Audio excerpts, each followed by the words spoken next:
But you know what? I'm going to get us started here. We do our first get sorted out. So good evening, ladies and gentlemen. My name is Mike Little. I'm the mayor for the District of North Vancouver, and pleasure falls to me to welcome everybody here to our council workshop for Monday, July 12th at 5 p.m. This meeting is to be held entirely virtually, and there is a resolution to that effect in the agenda package. If I could have a member of council, please move the resolution to hold the meeting. So moved. Thank you. I've got Councillor Mary moving, Councillor Back seconding. Call the question on the motion. All those in favor? Contrary minded? Motion carries.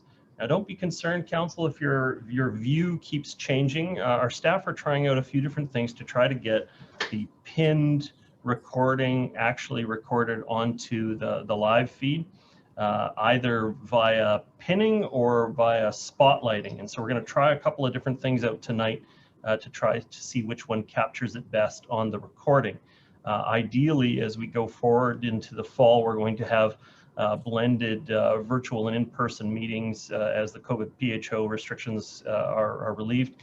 We just want to see what the capability of the technology is for properly recording, particularly those key points when you have a vote, to make sure that the voting members of council are recorded if wherever possible. Although we still also allow phone-in, which obviously doesn't produce a video record of somebody voting, and if it's a contentious matter, then obviously I would be checking in with the clerk at the time to verify a vote. But you will see people pop in and out as spotlighted video and pinned video, probably for a better part of the meeting while the clerk's department is working with the technology. Council, we have an agenda that's been presented and circulated. Are there any errors or omissions from it as presented? Hearing none, will someone move adoption of the agenda? So moved. Okay, moved by Councillor Back, second by Councillor Hanson. I'll call the question on the motion. All those in favor? Contrary minded? Motion carries. Okay, so we have a council workshop opportunity tonight. This is to look at the draft OCP action plan items. And so the first person I'm going to go to, it says Tina Atba, but it shows Dan Milburn. So I'm going to go to Dan or Tina. There you go. If I had to adjust to tonight's technology, and thank you, Your Worship. Good evening, Your Worship, members of Council. Tonight's workshop is a major milestone for Council's targeted review of the 2011 Official Community Plan, or OCP. As the plan that governs the overall development of the community, the OCP is necessarily a high-level policy document, and at its heart is a statement of objectives and policies to guide Council's decisions on planning and land use management. The action plan before you tonight is meant to bring focus to those matters that Council has determined, in consultation with the community, require effort and attention to realize our stated goals. Through a series of workshops and facilitated discussions, Council has guided this process to this stage. Staff and the consulting team have taken that direction and, through implementation, have prepared a draft action plan attached to tonight's agenda. At the conclusion of tonight's workshop, staff will be seeking direction to bring this draft action plan to a regular meeting of Council for consideration. Thank you, Worship. And with your approval, I would now like to call upon Ms. Tina Atba, Manager of Community Planning, to present the draft action plan, after which staff would be pleased to hear comments from Council members. Thank you. Thank you, Mr. Milburn. Ms. Atba? Great, thank you very much, Your Worship. Can you hear me and see me well enough? I can definitely hear you, and I guess I got to go back to the gallery mode. I'm switching between these different modes to try it out. Yes, now I can see you, and I can see the slides as well. Okay, wonderful. Thank you so much. Good evening, Mayor Little, members of Council, members of the public. Tonight we are presenting the draft targeted official community plan action plan. This is a key outcome of the targeted OCP review and a really important milestone.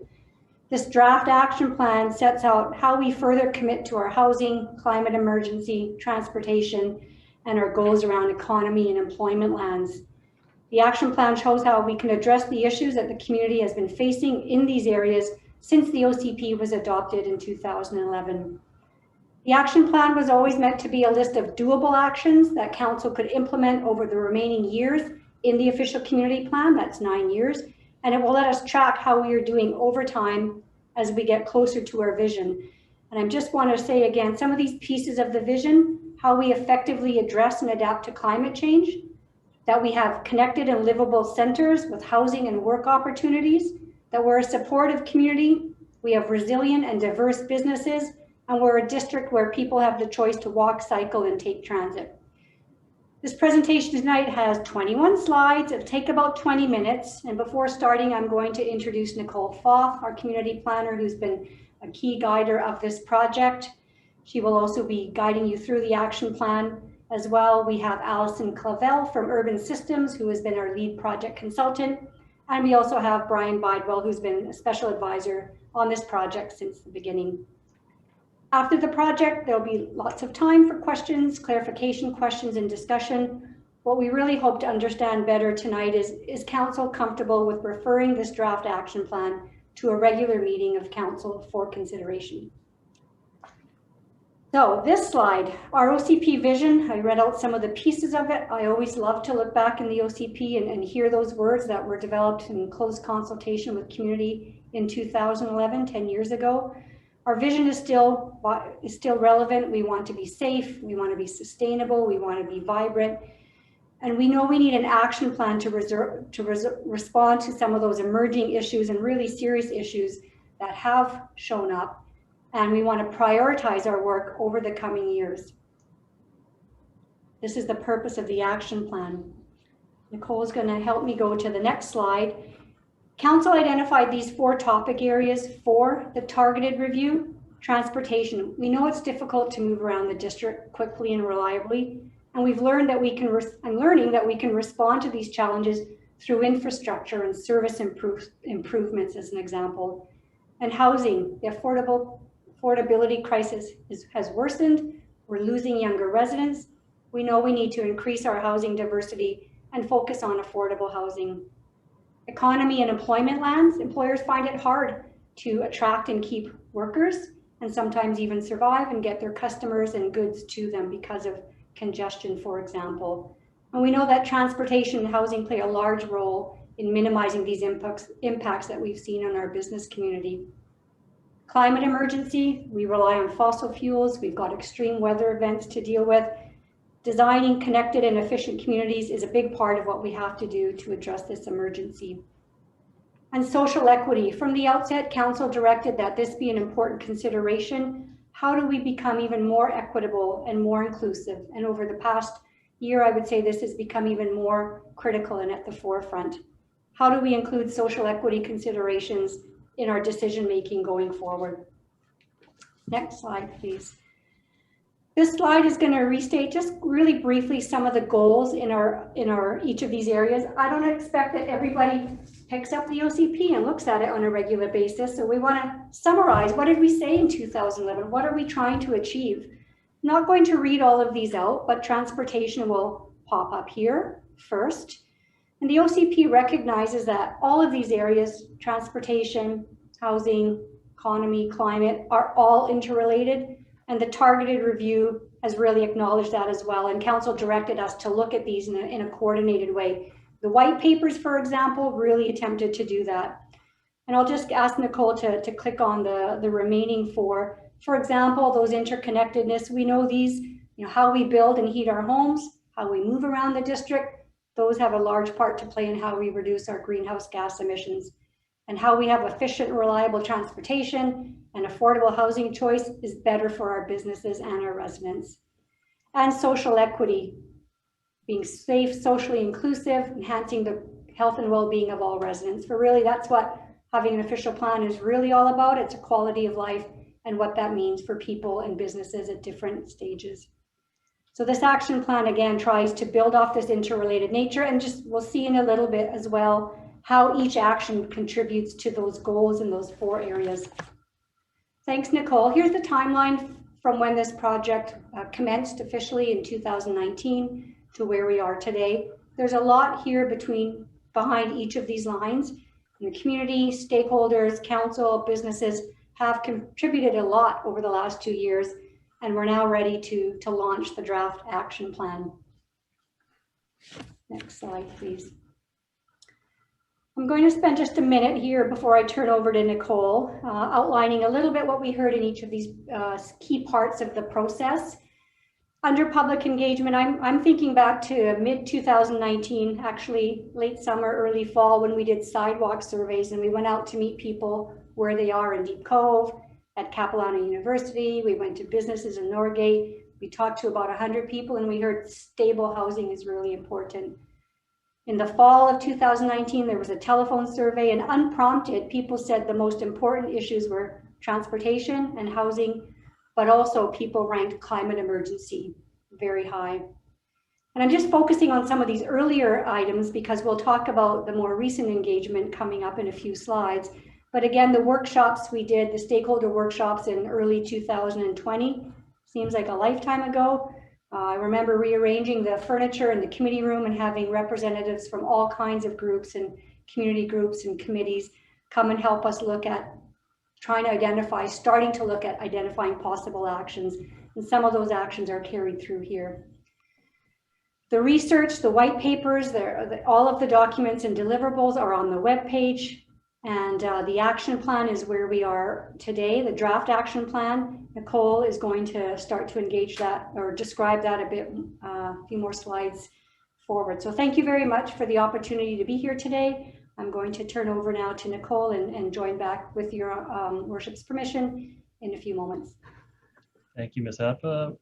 Nicole Foth. Thank you, Worship, and thank you, Tina. Good evening, Council. The purpose of the public engagement held this spring was to seek input on the broad set of actions being considered for the action plan. Now, this broad set of actions was developed through previous engagement that Tina outlined with stakeholders and the public, as well as research and analysis supported by our consultants. At Council's direction, the engagement over the course of this project was in-depth, iterative, and broad-based. Overall, we are delighted at the level of input and interest from the community, particularly during the spring when it was amid the pandemic. We invited the community, residents, businesses, workers to share their thoughts about the actions, and we reached out in several different ways. We had ads in the North Shore News, postcards mailed to every address across the district, over 80 signs installed in town and village centers, major travel routes, and key destinations. And as well, we had social media posts, emails to previous participants, and updates on the project webpage. We also provided email updates to Council along the way and appreciate Council's input throughout this project. Due to the public health restrictions in April and May of this year, engagement was held online to provide safe opportunities for input. 5 virtual open houses were held with a total of 132 participants, including local nonprofits and social service providers. About 3/4 of participants identified as living in the district, with others working or visiting. A summary of what was heard from these open houses is attached to the staff report and available on the project webpage. Overall, the topics were generally of general interest to the participants. Most were transportation and housing, which was mirrored in the survey results we'll see next.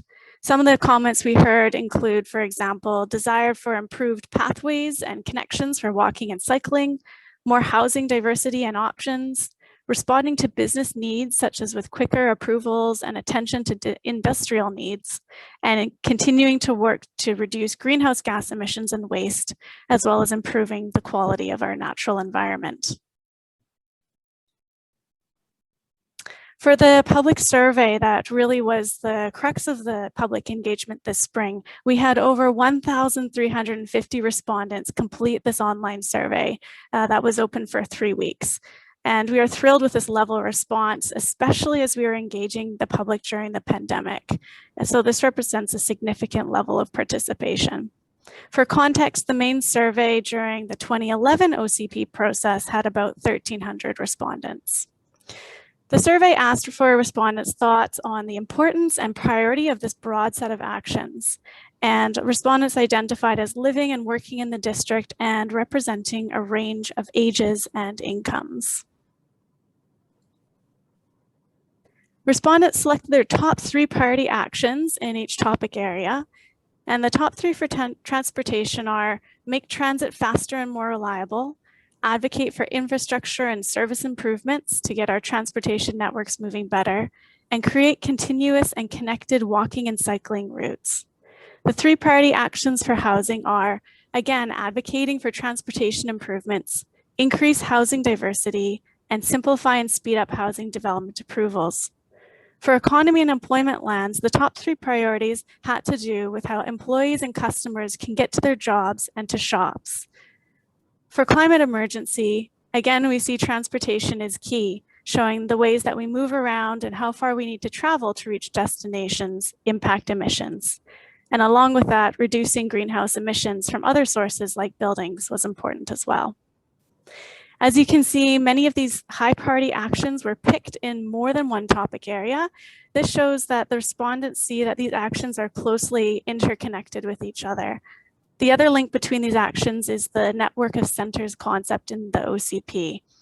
The town and village centers support connected, low carbon, vibrant and diverse housing, job and amenity options. Each of these actions would support that vision, and each of these actions that you see here from the survey is reflected in the action plan. We also heard from the local business community in the survey. Here are some of the actions that rose to the top for business owners and local workers.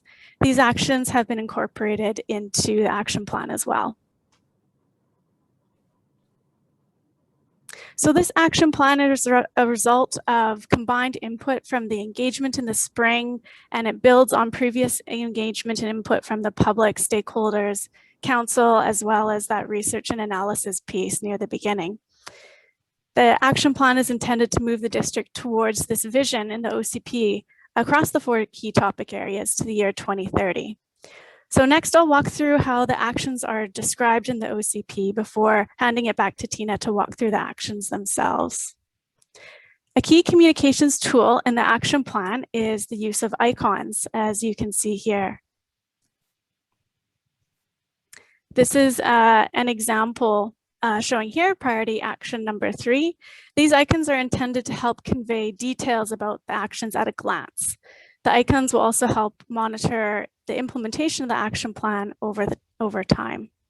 Now I'll walk through each one to give an idea of what they mean. To create a results-focused action plan, icons for the topic areas here are included to symbolize how effective an action is expected to be in its contribution towards the goals of each of the 4 topic areas. For example, the icon showed here for transportation illustrates the range from little to no impact to large impact.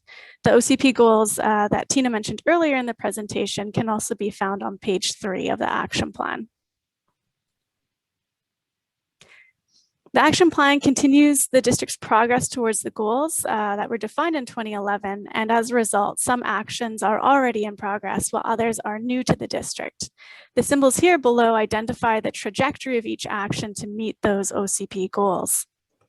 So new means an action has not yet been started by the district and would be a new component to work towards those goals. Continue means to keep on the same trajectory that was previously planned and being delivered before and during the OCP review. And accelerate means to implement this action faster than was occurring before the targeted OCP review. Actions identified as accelerate were already in progress in some way, but more or quicker action is needed to meet the goals of the OCP in the 4 topic areas. These symbols indicate the district's role and level of control to carry out that action. Do means the district has the decision-making authority and tools to complete that action, and partners may be engaged or consulted. Partner means the district must work collaboratively with public and private sector organizations to successfully implement this action. And ask means that the ultimate decision-making required lies with another partner. However, the district can both advocate and create conditions that favor the desired outcome. Cost is the estimated cost to the district to implement the action for the remainder of the OCP, around 9 years. These icons give an indication of the scale of costs for an action, and costs for existing staff time aren't included in here. Since some of these actions are underway or partially funded, the costs for each action are marked as planned if they are in the current financial plan, or they are marked as new. And lastly, before we get to the actions themselves, this quick wins icon is as shown here, represents activities that can be implemented by the district within the first 18 months of the action plan. So this is to give an idea of some of the concrete steps that could result immediately if the action plan is approved. Now I'll pass it back to Tina to walk through the priority actions. Thank you, Ms. Both. Ms. Atbo? Thank you, Mayor Little. Thank you, Nicole. What I'd like to do is read briefly the 8 priority actions. There is a lot of information in the draft action plan, and I encourage community members and others to review it. Page 9 of the action plan lists these 8 priority actions, and then starting on page 10, each one of these priority actions actually has a 2-page spread that talks about the desired outcomes, the trajectory, the equity considerations, the activities to implement this, and the partner. So that's really where we get more of the detail and what we know we believe we ought to be doing next. The action plan, I'll also say, has information about what we've phrased supporting actions. And these were identified also through engagement and through the technical work. And they're important in helping to achieve our goals in these 4 areas. And finally, there's an Appendix B, which is a pullout of all of the actions for one easy reference in a table format. So I'll read the 8 with your permission. Number 1, achieve town and village centers that deliver low carbon, compact, and diverse housing, transportation choices, and supportive public amenities and employment space. And again, there are 2 pages that describe this and the pieces of this, the timing, the implementation activities in the draft action plan. Number 2, advocate for infrastructure and service improvements, such as rapid transit, to get our key transportation networks moving again. Third, prioritize rental, social, and supportive housing projects to increase the range of housing options. We know that this is really important, and we hear that in many places. Number 4, make transit faster and more reliable on our major routes. And the next slide, number 5, increase housing diversity to support a range of incomes, household types, and accessibility needs within and close to town and village centers. Number 6, create a continuous and connected network of walking and cycling routes to encourage more people of all ages and abilities to walk and cycle. Priority action number 7, strengthen the resiliency of natural and built environments to adapt to a changing climate. Number 8, reduce greenhouse gas emissions from buildings, transportation, and waste to address the climate emergency. Go to the next slide. The draft action plan is also built around 2 implementing lenses. That's kind of the best framework we could describe these pieces, which are really intended to help guide decision-making and guide on how the district implements these actions.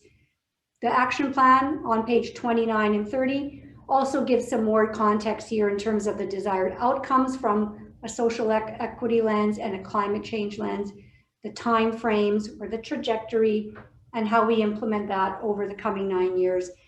And again, the social equity considerations really is looking at embedding social equity into our decision-making around these actions, but also considering that for all the actions within the district, all the decisions that we make rather, and for climate change, including climate change in all of our decision-making, so that it helps to show our leadership in this area. Just 2 more slides. These actions are intended to be implemented to the end of this current OCP, which is in 2030, 9 years from now. These actions would be implemented by a number of different ways, by work that we do on our own, by work we do with partnerships, some by advocacy. Many of these may be implemented through leveraging development and grants, and others through our normal budgeting and financial planning processes. We really are thrilled with the amount of feedback we received over the past 2 years. This has been an extensive process that has involved the goodwill and creativity of many, many people. especially during COVID, as Nicole was mentioning, the fact that we were able to get a lot of input, not only in our open houses, our virtual open houses, but also through the survey. Many people committed to going through a very long survey, and that is really, really appreciated. We believe this action plan is a reflection of what we have heard through the targeted OCP review. And this is the recommendation before you today, to refer it to a regular meeting of council for consideration. So as we stop at this slide, our questions to you are, do you as council have any questions around the 8 priority actions? Are you comfortable with using these actions to guide your decision making forward? Or that's what the action plan is intended to be. It's intended to guide our decision making, intended to help us focus what we want to do over the next 9 years and make sure that we track our progress. We believe that this action plan will put us on track to doing what council set out to do when this project started.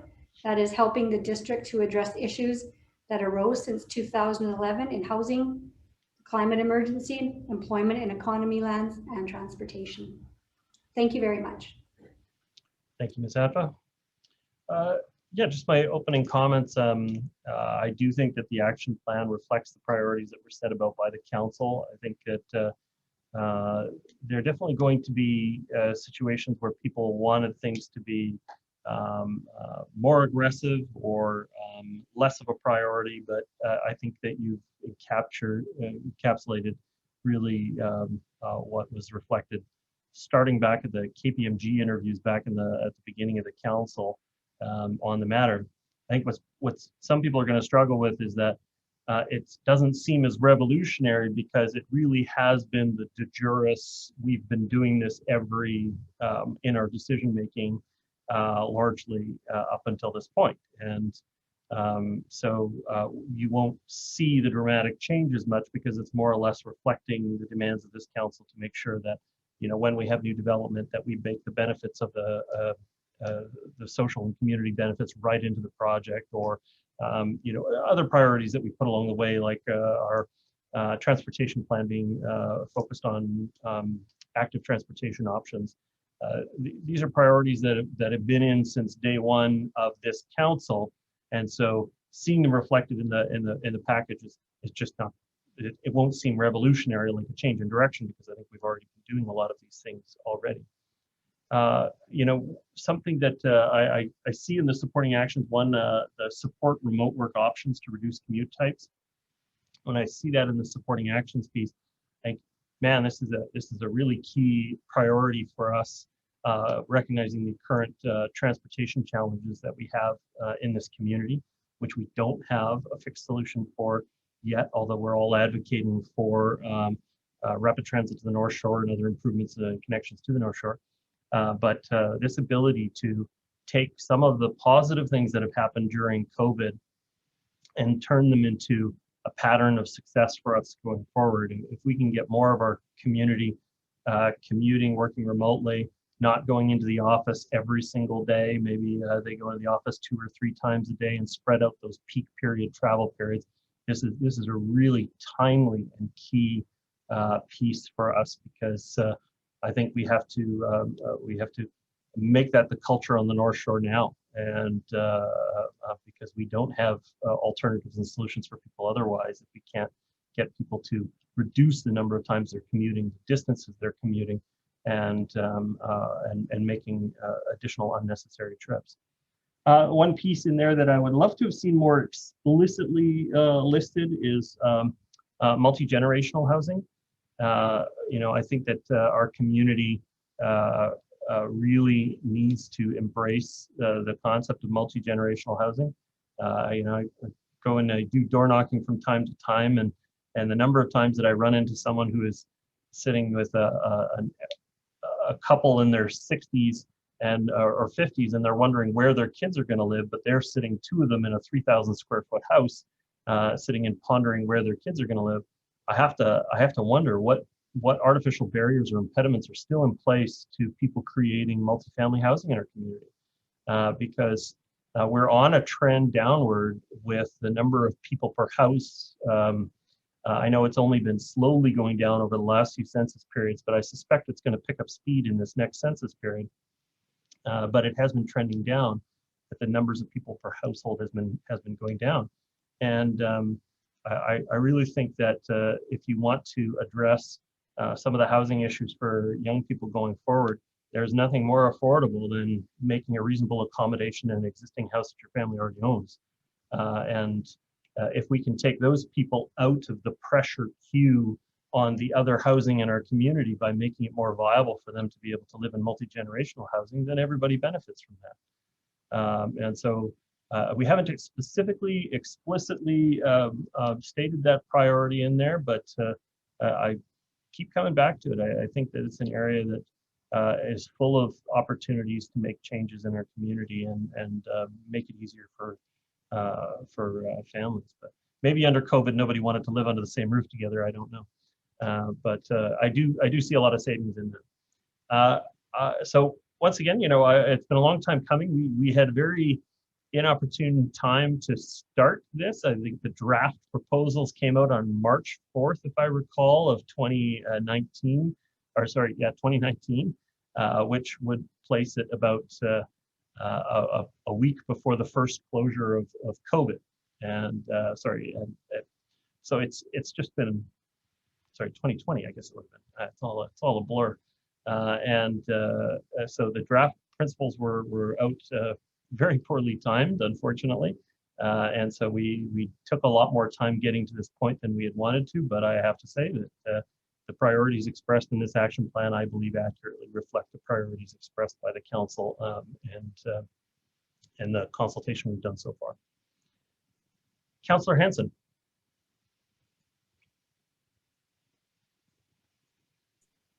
Thank you very much. I'd like to start by thanking everyone involved in bringing us to this stage, all of the staff that have worked so hard, all of the community members who have made submissions as to their issues and concerns, and council for all the discussion that we've had that has brought us to this point. This all has been the subject of considerable discussion. There's been the number of white papers, there's been workshops, and because of that, I'm going to avoid too much analysis of the individual action plans and speak perhaps more conceptually or broadly about the nature of the plan and the document before us. I begin by saying that I support the OCP review action plan. I support the priority actions, and I support the supporting actions. I believe that they do identify a set of actions and a set of priorities that do address the issues that our community faces. In our community at this time, there are two overarching and dominant community concerns. This comes up over and over again when we engage in any type of political outreach. The first is challenges in our transportation system. Demand at times overwhelms the capacity of our road system, and both public transit and active transportation routes need improvement to be consistent and viable alternative to cars. And against that as well, so I hear that, and then the next thing I hear is housing costs too much. Housing costs have risen beyond incomes, and many who consider this community home can no longer afford to live here. On top of all of this, and perhaps more insidious, is a climate emergency interrelated from a policy perspective to the other two concerns, and which threatens our community and which increasingly, day by day, is becoming a top priority for community residents. From my point of view, the OCP review grapples with these issues and sets forth a set of interlocking priority actions that, if implemented, and I'm going to come back to this, if implemented, can work together to alleviate some of the burden created by these challenges in transportation, housing, and in so doing, make a contribution towards an improved climate. Some of the steps, of course, are advocacy. And while there are matters that are entirely within our control, we control land use, we control local roads and cycling routes and pathways. These are within our exclusive jurisdiction. We can own these and make the changes we feel necessary. But other matters such as rapid transit to the North Shore, which I think is an indispensable part of the solution to our transportation and housing needs, this requires investment and partnership with other levels of government, and we can't do it alone. I think a point that I would like to make, and I reflected on this as I reviewed and prepared for these comments, is, it's easy for us perhaps to say yes to the plan, and I say yes to the plan, but what is required from us is a long set of tangible action steps, and every action step has a context and in some cases a challenge to it. It's easy, for example, for us to call for the creation of a continuous and connected network of cycling and walking routes, and yet it wasn't long ago that we were talking about delays to our plans.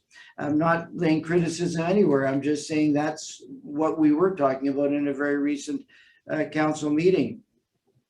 For us to achieve these action steps and to make the progress that is required by our community, we must make the commitment to invest in and prioritize the activities that are set out in this plan.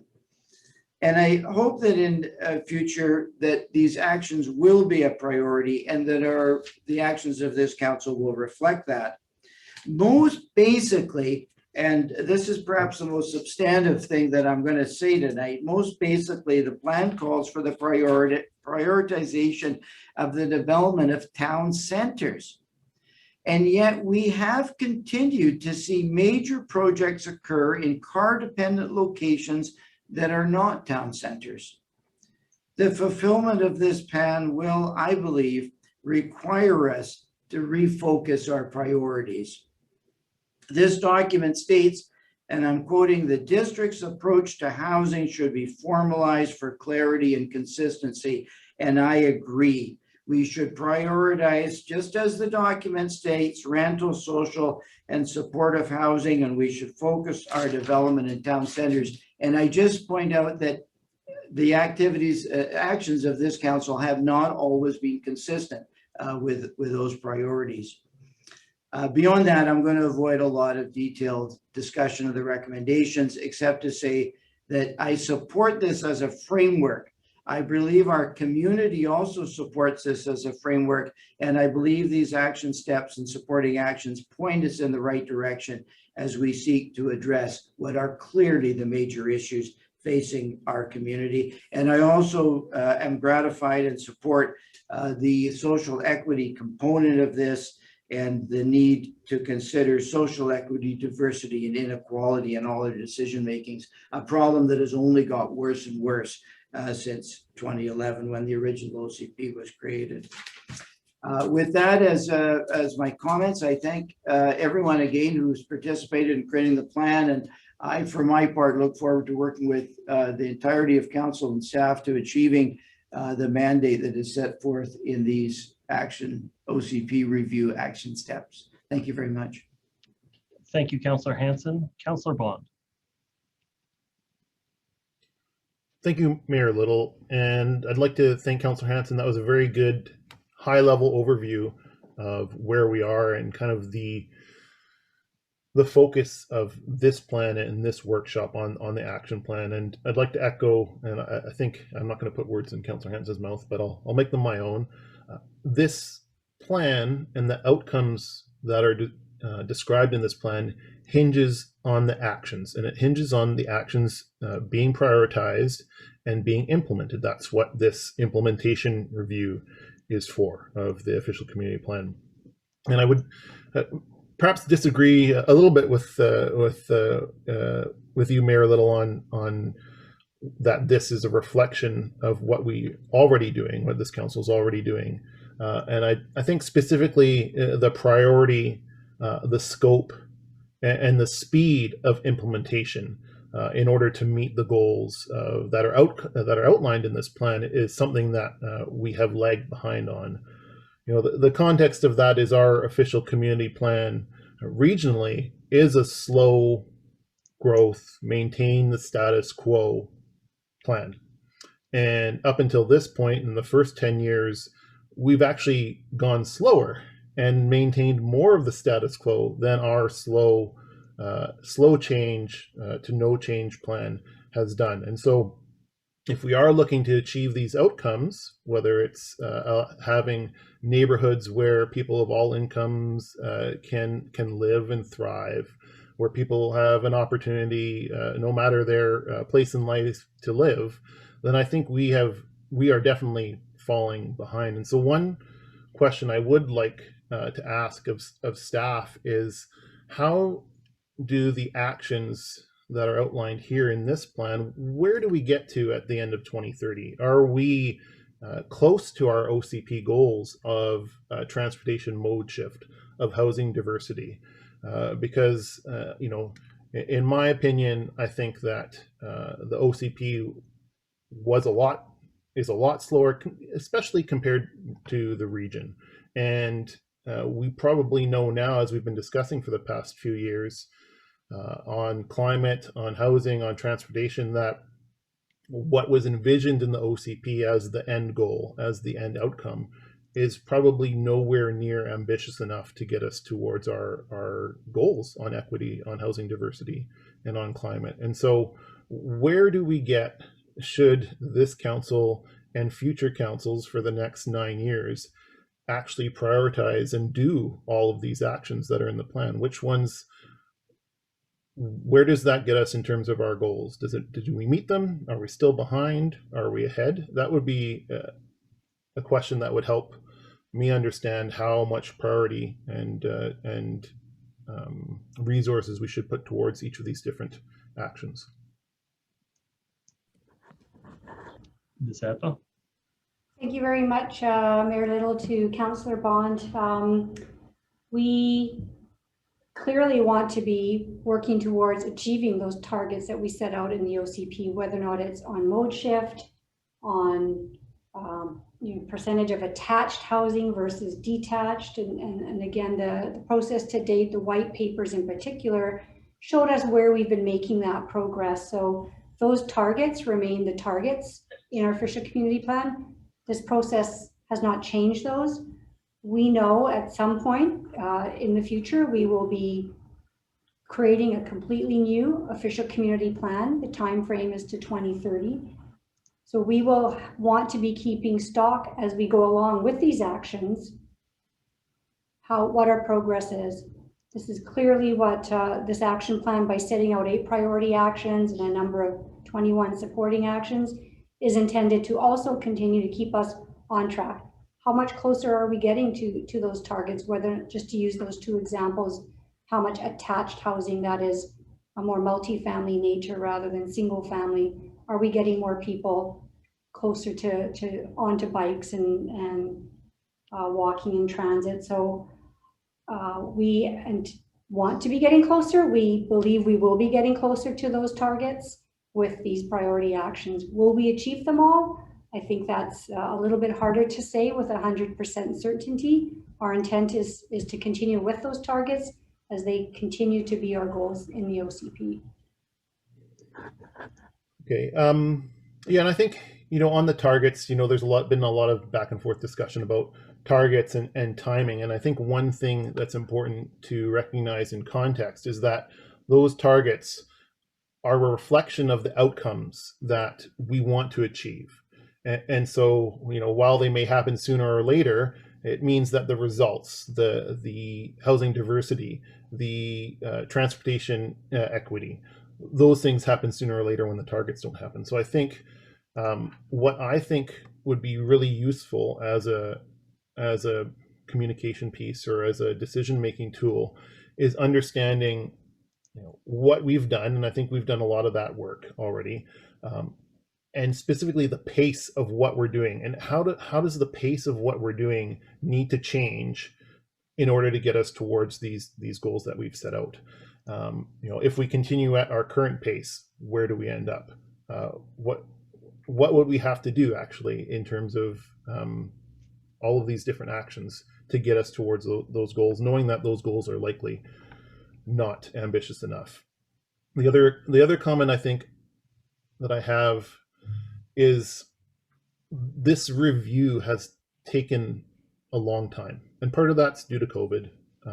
But reviewing, 6 years into implementation, taking 3 years to review a plan seems that it doesn't leave me with much confidence that we're going to be able to implement and react and adjust to the changing needs of our community and our society in any way to make necessarily a meaningful difference toward those goals. So what I would like to see come out of this too is a bit more focus on a nimble and rapid implementation, and being able to complete a priority action and get feedback in a timely manner and adjust in a timely manner. And obviously some things like land use, you don't get that. It takes decades to realize the outcome of changing land use. But being able to not spend 3 years on a review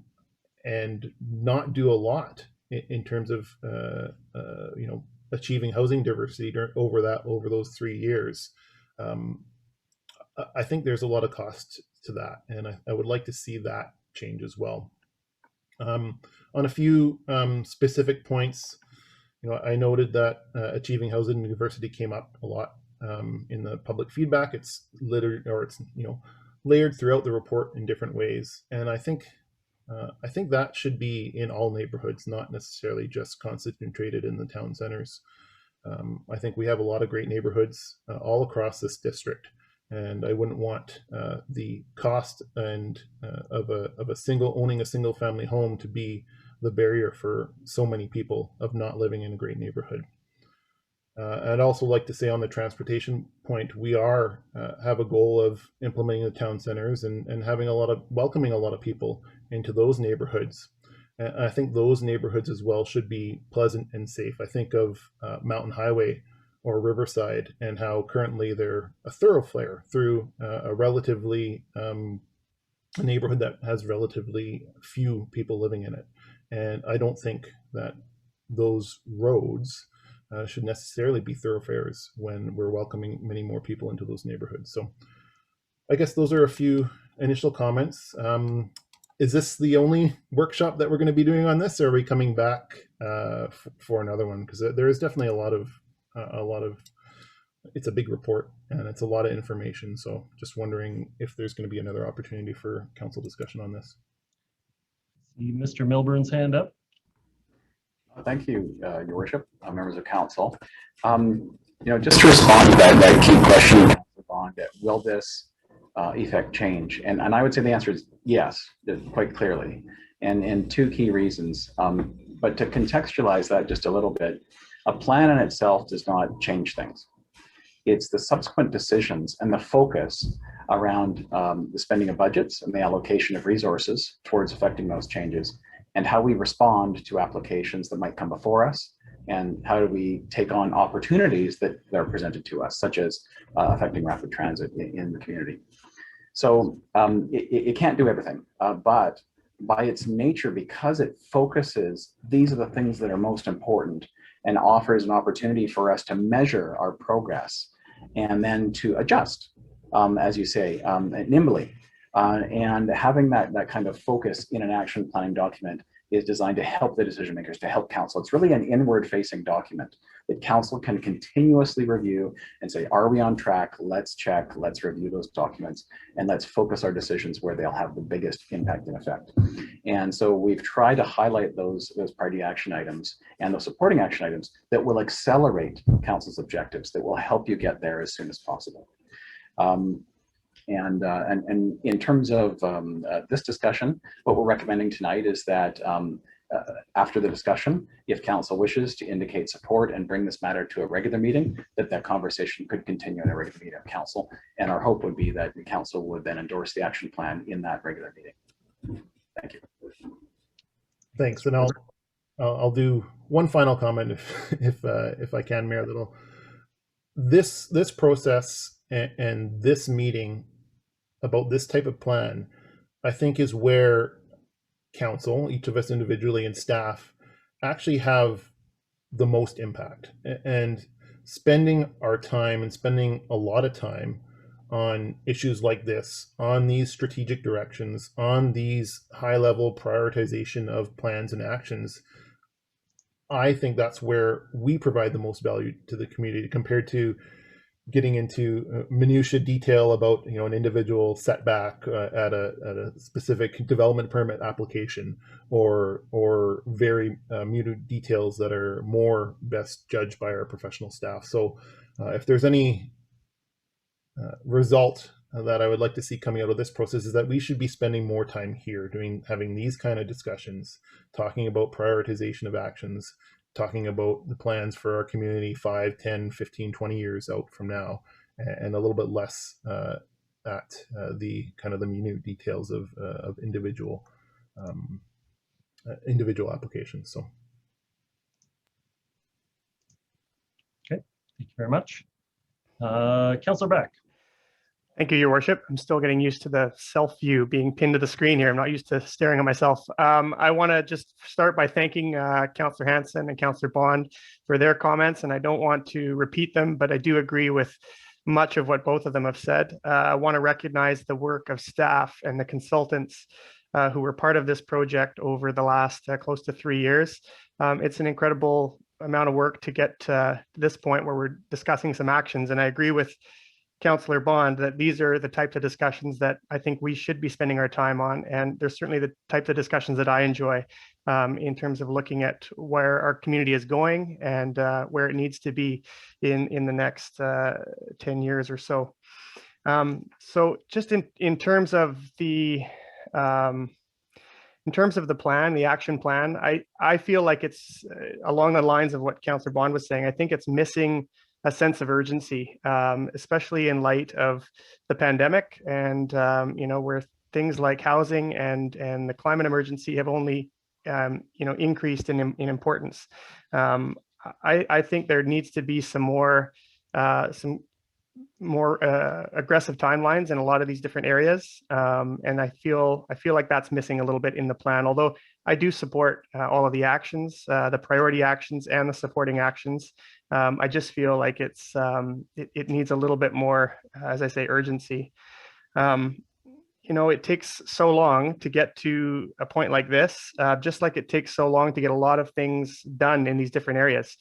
Simplifying and speeding up processes in housing, applications, for instance, I think is super important if we're going to make any progress in terms of increasing housing diversity and supply.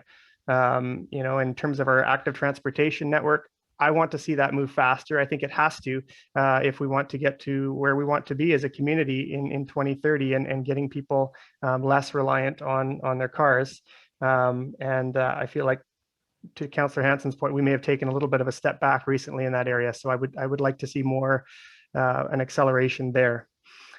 One priority, or one area that I think perhaps should have been a priority action that I don't see here really is addressing the local economy and our small businesses. I know that the majority of these actions are small businesses are benefit from in terms of housing and transportation. But I would like to have seen a priority action that was specifically geared at the small business community, the local economy.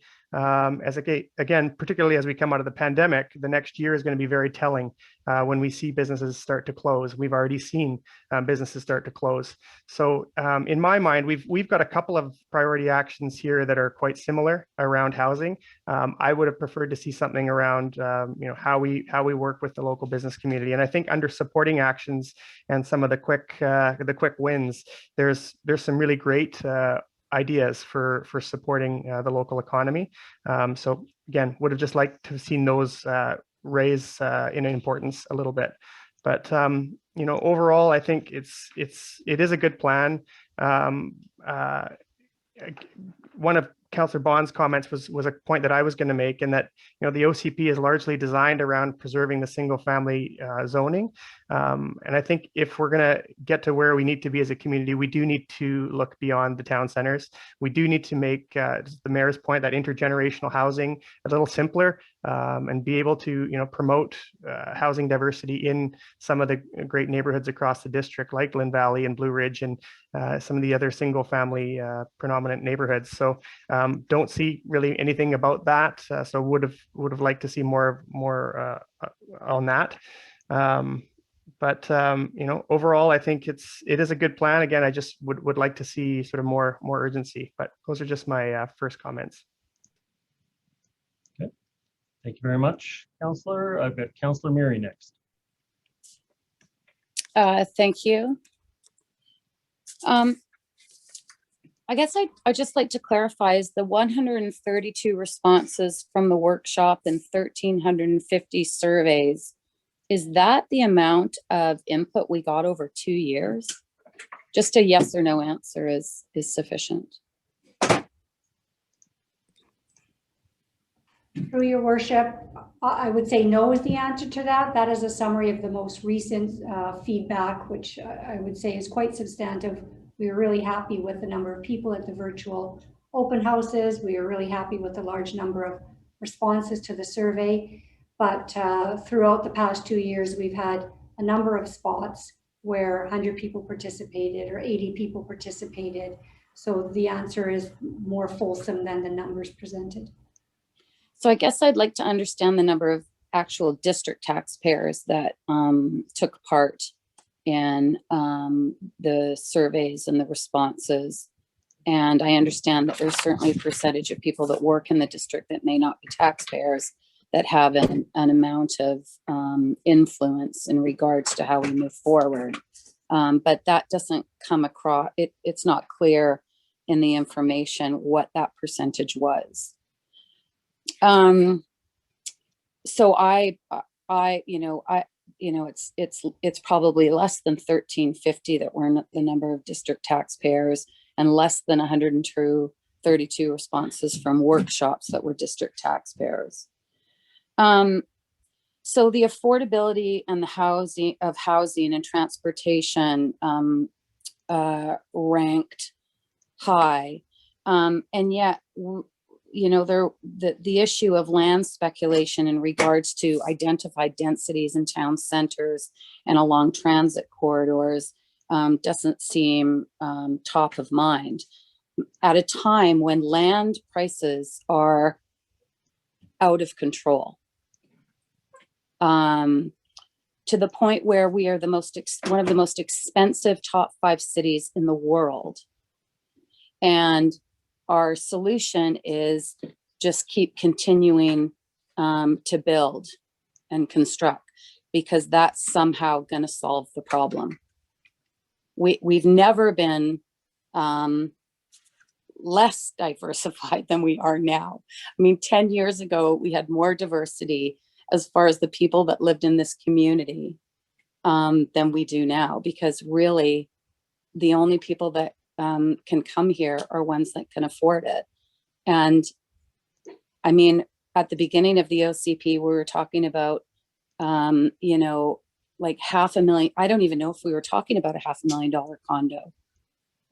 Now they're, $1 million or $1.5 million, and just continually going up. This idea that we keep building more somehow is going to lower the price. I like, show me where that exists. It doesn't exist in a community where you have 3 ski hills in your backyard and a beach at your doorstep and creeks running through your neighborhood. It doesn't exist. I wish we could just bring rapid transit here to look after the needs of the people that live on the community, but that is just going to fuel increased speculation and turn this bedroom community, which is what we are, into a city, which we are not. We're not a city. We're a bedroom community. We were built under the concept of sprawl, which, yes, we would never build like that today. But we are a bedroom community, and people come here for a reason. We talk about speeding things up, that this is not fast enough. We have to do more quicker.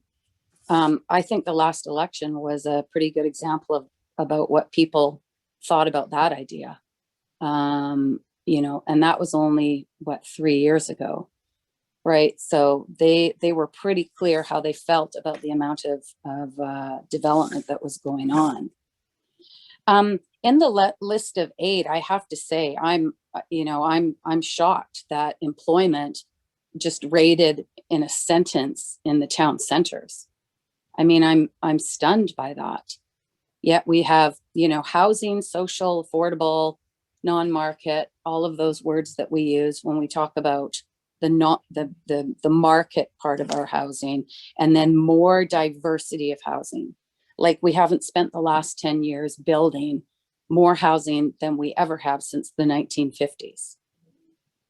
We've got townhouses, condos, luxury apartments. We've built so much that the community reared up, loud and clear reared up.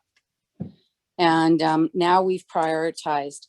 I'm glad we put social housing before the market, but good God, it's just housing and housing and housing.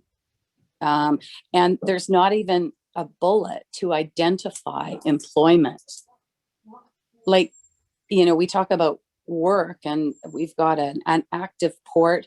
We have lost consideration in regards to one of the largest areas of employment lands in the district, in Maplewood North. It will be no longer, in my opinion, in our control. Sorry. And that is what it is. But we still have the issue of employment, and the OCP looked at that area as a significant employment generator. And there were decisions that previous councils made to rezone light industrial lands and lands for the operations of businesses that would support this community. And now I think we've lost a significant amount of that employment lands. And what are we going to do about it? And it doesn't even rate as a bullet in this list. That kind of blows me away.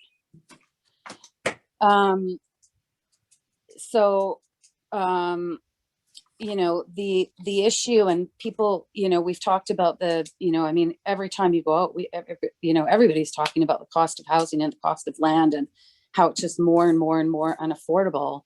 And yet we never want to have that discussion about removing the identified densities in town centers or within the DNV to cool that speculation. We did it, for those of you that weren't here, we did it because we wanted to provide certainty to the development community.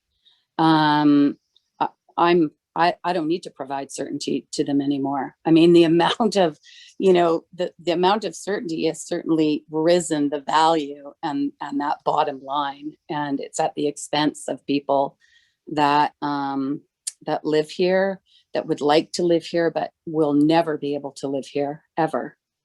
And the solution of building more is a joke. It doesn't lower the price. It may lower the price in an area that has little services or is easy to build on, but it's never going to lower the price on the North Shore, ever. The city of North Vancouver has been building steadily, much denser than the district in North Vancouver for years, and the valuation of their lands, their assessments, are only rising. They're not going down, they're going up significantly. So how does building more on the North Shore ever provide housing that is going to be affordable, and affordable to who, and compared to what? So the thought that this plan, so it's interesting because the original OCP had said that the plan needs to be reviewed every 5 years, and the previous councils were not interested in doing that. So they kept delaying it. And then this council chose to activate that review of every 5 years. And now I'm hearing this thing set in stone for 9 until the 2030. And I have to say, politicians don't have the best reputation of doing what they say. We always want to talk to people during elections and ask them what their thoughts are and tell them that, we're gonna go to bat for them. But we do, and I think Councillor Hanson said this at the beginning of his comments, that we are, I'm not sure if you use the word hypocritical, Councillor Hanson, but I think your suggestion was, we talked about putting density in these town centers. And then because we wanted people to use different modes of transportation and we wanted services to be concentrated in certain areas. And then we turn around and we start densifying in areas that are not supported by transit, that you cannot walk to services easily. And I mean, let's be real. Right now we can all go out and walk because it's lovely outside. The heat wave, we were told to stay inside. And then, the other half of the year, we're in torrential downpour or weather that is not conducive to, walking every day for groceries and cycling. Some hardcore, they will, but the general population won't. They're going to be getting into their cars. And I think those that have cars feel like, they're not quite as important anymore because they have cars, and we need cars in this area because it is who we are. There's lots of Teslas out there, so lots of people in electric cars, hybrids. So people are looking at alternative forms of, to greenhouse gas emissions, but we still need to be able to use cars, and that's just a fact. So I'm not as happy with this as the previous speakers, although I think Mayor Little and Councillor Hanson both were very careful in their comments, and that there's lots of questions that still need to be answered, and we need to be flexible. This is a living document, or it was designed to be a living document. It is meant to be a living document as far as I'm concerned. It needs to be subject to change because, look at the pandemic, changed life a lot. I don't understand how it's set in stone for 9 years. I would like to know what the review process is of it. We cannot set up the next council or determine how they're going to deal with it. But I think there's still a lot of things in here that maybe we don't want to talk about because we don't know how to deal with, or maybe it's just something that's unpopular and we don't want to get into that discussion. I don't know. But I think the community, I think people that live in the district of North Vancouver like that it's a small town, like that it's a bedroom community. And this idea that we have to change a lot because the council wants it or the council has identified these action items. I just represent the people that elect me and the people in the community, not even the ones that elect me, everybody in the district. I work for everybody. And I want to hear from more than 1,350 people and 132 responses and the groups of 80 that Ms. Atfa identified. And I think I heard from them in the last election, and they spoke loud and clear. Thank you, Councillor. The next up is Councillor Forbes. Thank you, Your Worship. So, Councillor, hold on just a moment. I'm getting some feedback from your microphone. Can you turn off one of your speakers, perhaps? Just a moment. Just stay with me. I'll be right back. Okay.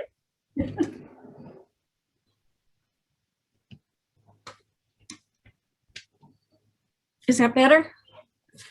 Yes, I would say so.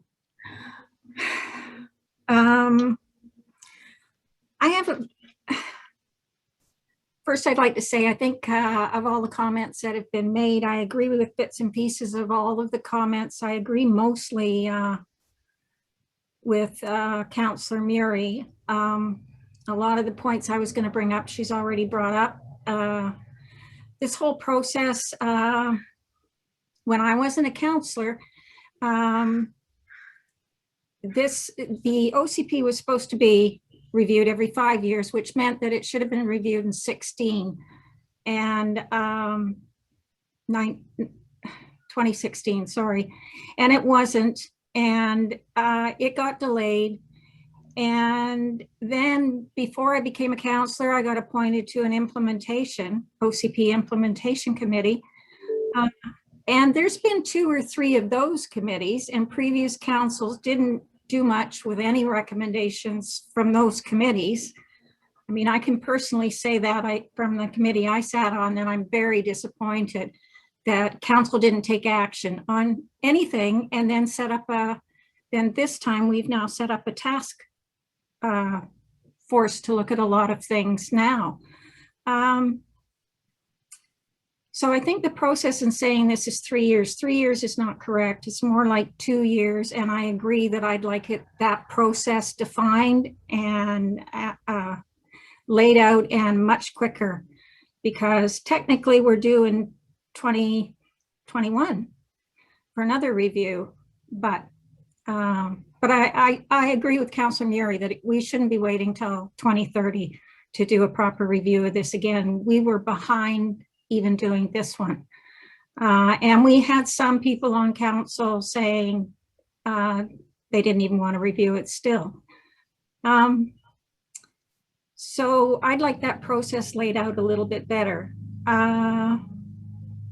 I also would agree with Councillor Murray that I think the last election 3 years ago, the electorate screamed they wanted a change and they wanted things to slow down. There was too much development. And we've continued with development, but not at the same pace.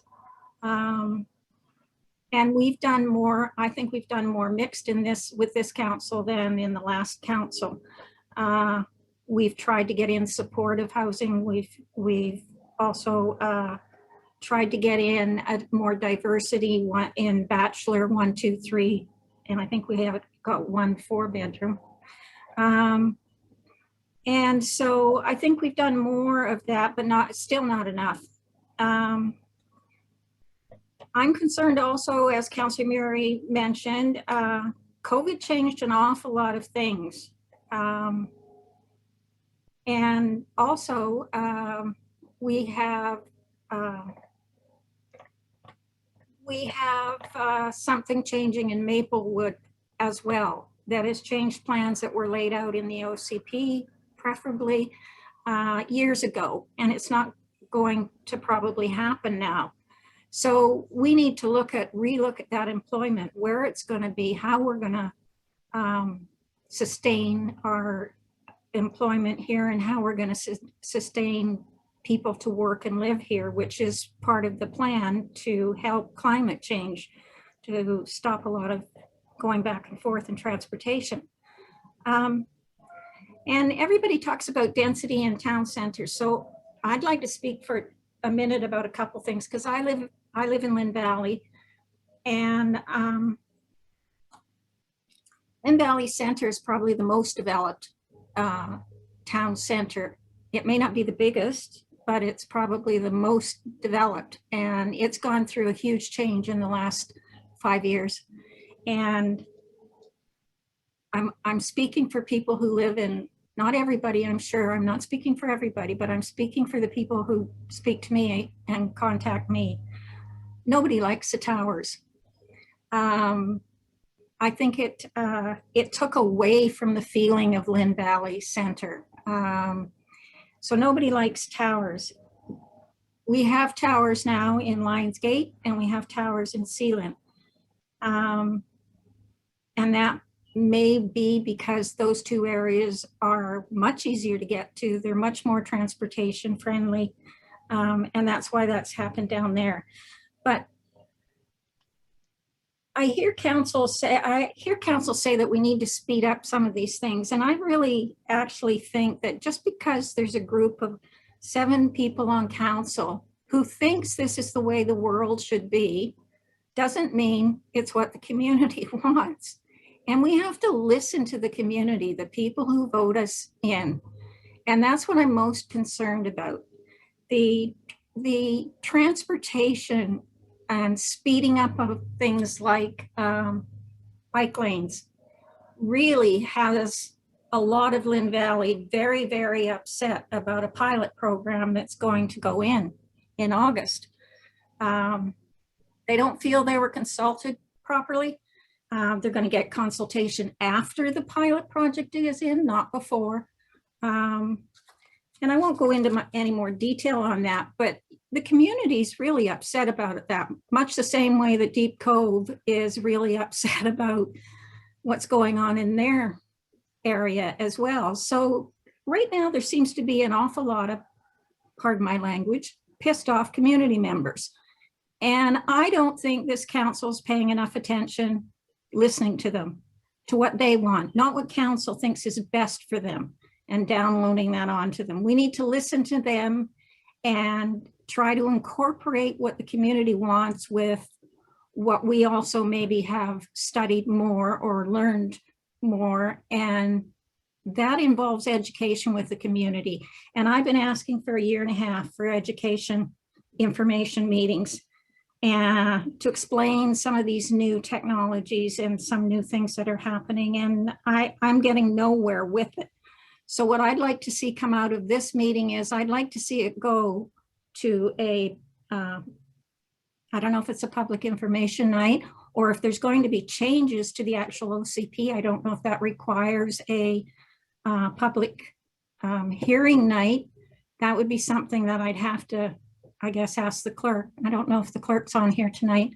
But when you want to make changes to the OCP, it has to, actual changes, it has to go through a public hearing first, I believe. So I'd like to get the answer on that.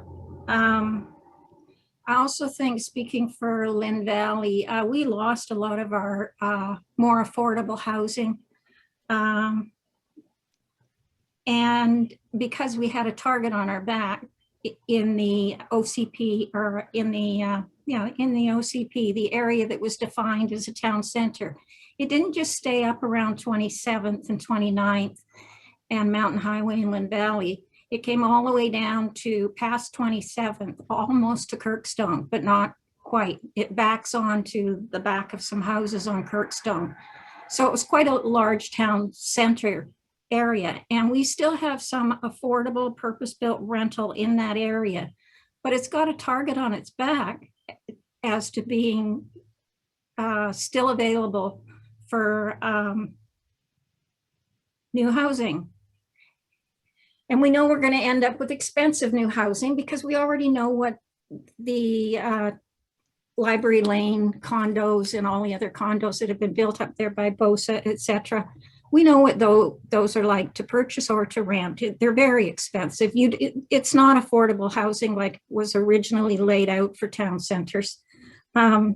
So, something I've been thinking about is, and somebody in the community mentioned it to me too, is that maybe we should reduce the floor space in some of the few purpose-built rental spots and keep that housing the way it is right now. Again, just achieving our vision. Couple things that, when I studied the OCP, I thought it was a very blue sky goal orientated type document, which is good. But it's the practicality of putting it into real life. So I'm concerned about, the finance cost of this, how it gets spread out. Can we afford it? Again, council can't just tell, or at least this is not my way of thinking. I'm not going to go force higher taxes on property owners because I think something's going to be good for the district, but the citizens don't want it. So, I'm concerned because we didn't keep our seniors here either. It's not just that we don't have housing for the younger families. We don't have housing for seniors to downsize. Also, I'm not sure that we have a sustainable lifestyle, which is quoted out of the OCP, because everything is, people are leaving. They can't afford to stay here. I'm a fourth generation North Shore person, and my children are gone. They couldn't afford to stay here, and they can't afford to live here. So you have to be fairly wealthy to be here. I'd just like to also say that I forgot to mention when I was talking about transportation. I'd also like to say that we seem to have lost the definition of what bike lanes were going to be used for. It was written in the OCP that the bike lanes were supposed to be for all users of all ages, of all capabilities. And that meant to the community at the time of the OCP, that meant family safe places to ride bikes. And somehow what's gotten lost between 2011 and 2021, well, I'd say it was much earlier, but somehow now the vision isn't about families, it's about commuters. It's about what I'd call almost professional bike riders. It's about diehard bike riders. And I've had people call me and say, where can I ride with my kids on a bike? These bike lanes are being put on the major arterial routes or on main roads. They're not safe. I don't care if you put a barrier there. I'm not taking my children on that road. Why can't you guys, like Calgary, I got Calgary pointed out to me. Why can't you divert the bikes on a little bit slower traffic roads? And I explained that I've been told by people who bike that if we did that, they feel like they're being treated like second-class citizens because they don't get to travel on the same road that the cars get to travel on. I think that's nonsense. And I think we have to, again, think about this, that those bike lanes were supposed to be for all users of all ages, of all capabilities. And we need to pay attention to that. That's all I have to say for now. I would like it clarified if we could put this back to the public and have I guess an information or night or a public hearing, but I'd like dialogue between the public and council. Thank you. Mr. Milburn, can you speak to what's required, or do I need to refer that matter to the clerk?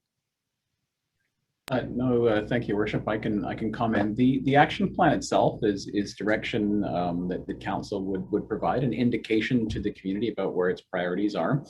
And then it would be used, if it were adopted, as a document that would help guide those decisions via criteria or evaluation tool to help council focus its decisions. It itself, the action plan, does not require any more than a resolution of council. If council feels that a public hearing is required prior to consideration, that is totally within council's discretion to say that there will be a hearing or meeting in front of council to allow the public to speak and voice their comments directly to council on the action plan. Hasn't been recommended at this point by staff, and the reason being is that all of the consultation that has occurred was directed by council and was reflective of trying to get many voices, not just the folks that could come out to a hearing, but the many voices in the community that would provide input in various different ways. Council vetted those tactics, the timelines and so on, and staff carried out that consultation. And as mentioned by Ms. Atwood tonight, I think we've achieved that result. We've received that feedback to date, and to give council the clear confidence that this is the kind of information, these are the areas of focus that we have heard from the community, and it's all documented and detailed in those summaries provided in the council reports. So in terms of specifically the question, a public hearing or meeting is not required. Staff's recommendation is that council consider what's in front of it tonight and move that to a regular meeting of council for consideration and debate. Okay, can I just say a couple things to that, and then I'll pass it to someone else. That's the problem, exactly what you said, Mr. Milburn. You said that it's council's wishes that we would give to the community. And that's what I'm saying is the wrong way around. We should be listening to the community and implementing what the community wants within reason. I mean, we're not going to do anything dangerous to the community. And I don't think 1,300 or 1,350, whatever it was, I don't think that's a substantial amount of approximately 90,000 people. I mean, even that, you know, that's not a big percentage.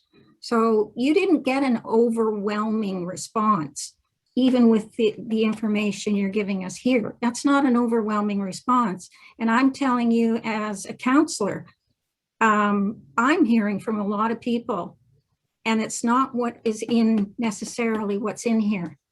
And so because of that, there's a disconnect that's happening right now. And I want to try and resolve that disconnect if we can by educating and by talking with a larger audience. Maybe it will be, maybe not, because we're out of COVID, we could have a meeting now where people could come into council. I'm not talking about a long delayed process. I'm just talking about one meeting, one night, and we say, this is what we're going to do, come and talk to us, or like that. I just think that this does not represent the greater portion of the community that I speak to.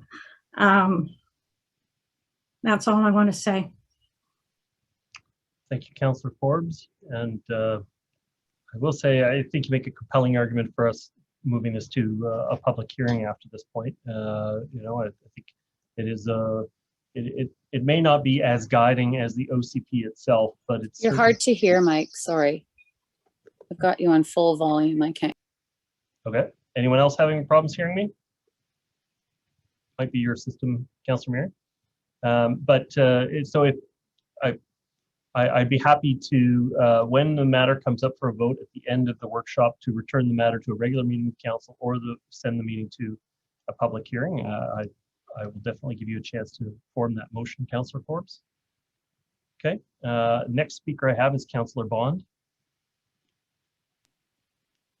Thanks, Mayor Little. I'm trying to collect some of my thoughts here, just based on the discussion that's ongoing. I think one thing that's important, and I think Councillor Murray and Councillor Forbes both raised this, is that we do have to listen to the community. And for each of us, I think it's important to recognize that our own circles, our own communities, we each are connected in different ways to different communities. Our own communities are not necessarily representative of the district. And I think what staff have done with the outreach, they've gone out and the surveys and the in-person events and the workshops to hear from more people than we would typically hear within our own circles, the views that are represented within our own social circles, but also people that would not likely come to the traditional form of a public hearing. I think there's been a lot of research that has shown that the traditional municipal engagement processes of having public meetings and public hearings are completely unrepresentative of the general population and the views of the general population. And so I think looking at the format that we've done, we get a broader perspective. Might not necessarily agree with each of our own perspectives, but I do think it provides a perspective for council to consider. The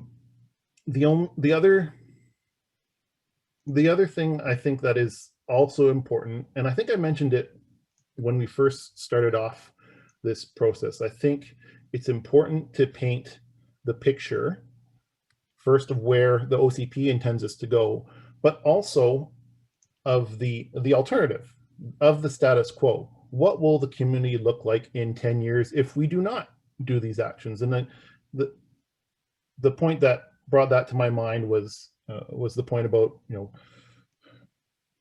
people, existing taxpayers, existing residents, whether they've lived here for 30 years or just bought a house a year ago, and wanting and desiring something that already exists, and wanting that community or their neighborhood to stay the same.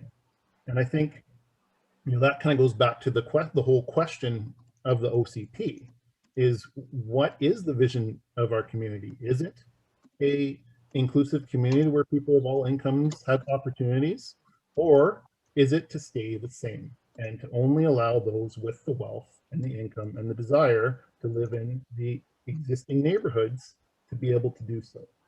And in my view, the OCP does provide a roadmap to being more inclusive and less exclusive, because the outcome of making changes is continuing the status quo, which continues to be very expensive housing in increasingly wealthy neighborhoods, only accessible to those with wealth and income. And I think it's important as council not merely just reflect the views that we hear. Yes, instead, you go ahead. Go next. Yeah, I'm gonna. That one turns off. That's fine. I think it's important as councillors not to just reflect what we hear, reflect the concerns, but also lead. And we have a compelling vision. And it's important for us to lead with that vision and to lead with those goals and to communicate those outcomes when concerns are raised. And I think that's something I think is important for us to focus on. You know, Councillor Curran has made a lot of important points over the past few years on the climate emergency and how, you know, no one wants to change. The status quo is has a lot of momentum, even though it's not moving very fast. And I think it's important for us as leaders to communicate these topics and these actions in the way that they're leading us towards the outcome that we want as a community. And if the community, and I guess here's the bigger question, if the community wants to stay the same and our neighborhoods and our residents want to remain and promote being an exclusive neighborhood, then we should change the OCP. We shouldn't say that we're going to be welcoming to people. We should say we like it the way we are and we don't want to change, and we're okay with accepting the outcome of that is that only a few very privileged, very wealthy people will be able to live here over time. And so I think we need to be a lot more persuasive, I guess, in our communication to outline what the trade-offs are of action versus inaction.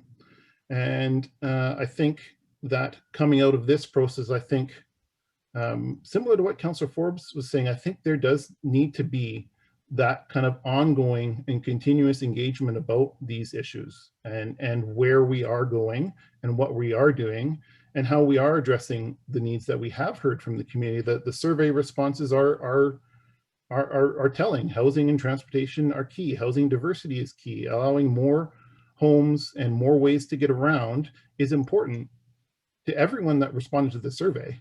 And here's how we're going to do that. And if we do get the feedback that these are not the types of things that we want, then we need to circle back with our community and say, well, you know, you told us you wanted more housing diversity. You told us you wanted safer and more convenient ways to get around. We're trying to do that. And here's the actions that, based on our professional staff and practices from local and other jurisdictions, these are the ways to do that.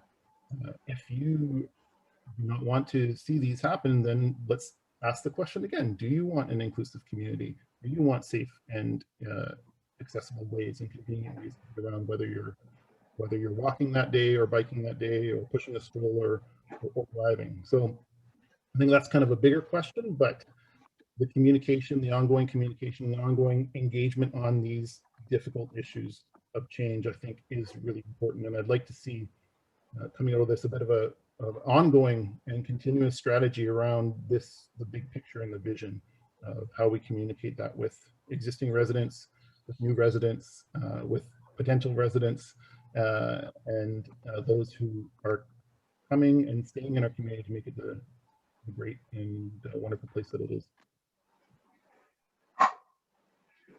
Thank you, Councillor Bond. Councillor Hanson.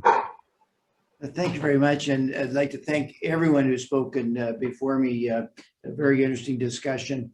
I'm going to discuss the issue of further public consultation. In my view, that's not the priority, at least at this stage. And we will need consultation as we move forward, as we discuss the various things that we're going to do to fulfill this plan.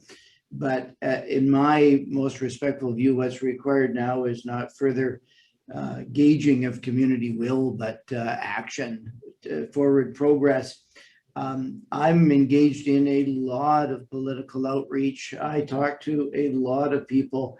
In my most respectful view, this plan, these goals do reflect in a very fundamental way the priorities of our community.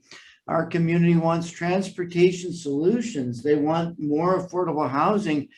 We voted in a referendum in 2018, and the referendum passed calling for affordable housing and increasingly climate action.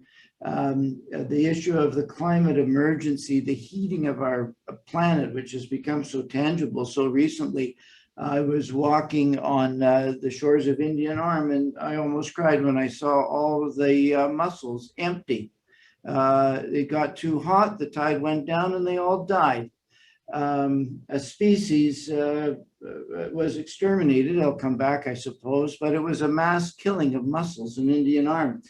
This is becoming increasingly top of mind, and all of this is reflected in these action steps and action plans. So I really would not favor taking further time for further consultation. What we need is to take a step forward.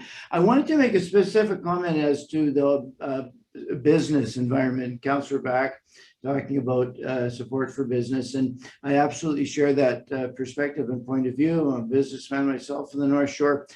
What I would say, though, is so much of what ails business is wrapped up on the transportation and housing issue.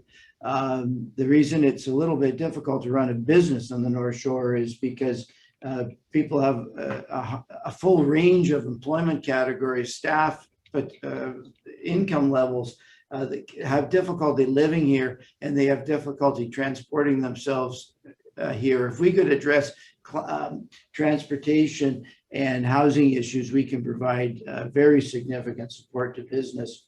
I wanted to inject one final idea, which is the fiscal realities that underline our plans. This council has stated that they're committed to inflationary increases with respect to local government taxes, plus the 1% for infrastructure. I recently paid my taxes. It's a significant tax bill that we pay, and I reminisced on my very first tax bill in the very first house I owned some 30 years ago, and it seemed to me it was quite a bit less, even adjusting for inflation. And so I do think that as we consider the attainment of all of these goals, we're bounded to some degree by fiscal realities. And if there were further consultations with the public, I mean, perhaps we need to ask them, are you prepared to pay a significantly higher tax bill in order to speed up the attainment of some of these goals?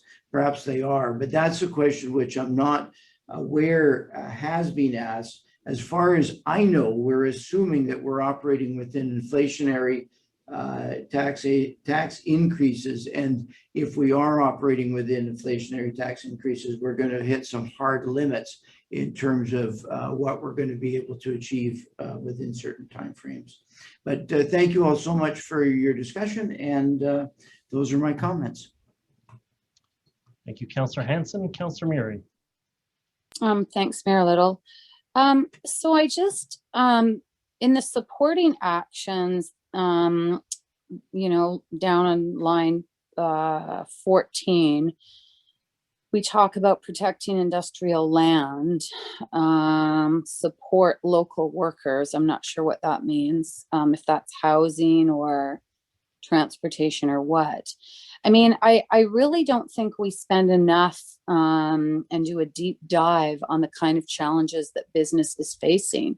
You know, the issue of a shrinking land base, the value of lease rates that are going up, you know, the decrease in industrial land, the uses that we allow within some of the areas that are rezoned. I mean, if we look back to some of the decisions that were made many years ago, when we blanket zoned Marine Drive, we learned some things from there, but very little has changed on Marine Drive in regards to size of units, minimum space, in order to be able to deal with the affordability. You know, we've talked over the years about looking at adding possibly another level in order to take the professional services off the retail frontage of Marine Drive, putting it on the second floor in office space or, banking or whatever. And then most people use mobile banking now, let's face it. And then still allowing that residential above. It's those kinds of things that we seldom talk about. We talk a lot about housing. I'll push back on Councillor Bond that, we are not an exclusive community. We weren't when you moved here, Councillor Bond, an exclusive community. We had older housing, which was affordable. And unfortunately, that housing is gone. It's been replaced by, great densities and expensive housing. And, it has absolutely contributed to the fact that the diversity as far as income levels in our community are not as diverse as they were 10 years ago, because we've lost that older housing that was purchased through speculation because of identifying densities and land use decisions. But the same thing that was happening to housing then is now happening to the business community. And I don't even remember the last time we had a workshop on local business, local zoning, bringing the business community into the municipality, bringing local commercial realtors into the municipality to talk to us about what is happening in real time, especially since COVID. A lot has changed in regards to how people work. And we need to understand what is happening instead of not talking about it at all. Coming up with these sort of anecdotal perspectives. There's lots of businesses that are gone. The business community has gone through one of the most trying events in their history. And a lot of them have survived and a lot of them haven't. And, we also make decisions that impact business. And, we need to be able to sit down with them, like, just down in Pemberton and Lower Marine Drive. The sewage treatment plant has closed roads, has reduced parking down there. It's a challenge for them to be able to operate when they have no place to store vehicles, for instance. Storage of heavy duty machinery is a huge issue. And, there's going to be decisions made in the future that's going to affect those businesses. And I think we took the perspective that we wanted those businesses to stay on the North Shore because the alternative was them going off of the North Shore, driving over the bridge and every day turning around and coming back. And I don't think that's what anybody wants, because along with the price of housing, the price of land, the price of commercial and retail space has also gone up. The amount of people that are sitting in traffic and gridlock. And certainly COVID showed us what it would be like in a land where, the use of vehicles was something of the past, but, everybody's gotten back into them because they're going back to work, they're going out, their kids are going back to school, and mobility is a part of our existence. So I'd like to know, maybe from staff, if we couldn't prioritize, business, light industrial land, not just protecting light industrial land. We had that in the old OCP and we didn't do it. Why do I think we're going to do it now? I just don't understand why it doesn't even make the grade, except for achieving employment space in a town center. I'm sorry, office space in a high rise is not looking after the issues of employment lands and business and light industrial initiatives. That's just not going to cut it. I think we have to do a really deep dive on assessing what is existing right now, what we had, what changed, and what we need in the future in regards to bringing people into this community. It was a major part of the official community plan, the sustainability of our community, and it seems to have fallen off to the wayside. And I think that we need to bring it back and make it as a priority as everything else, transportation and affordable housing.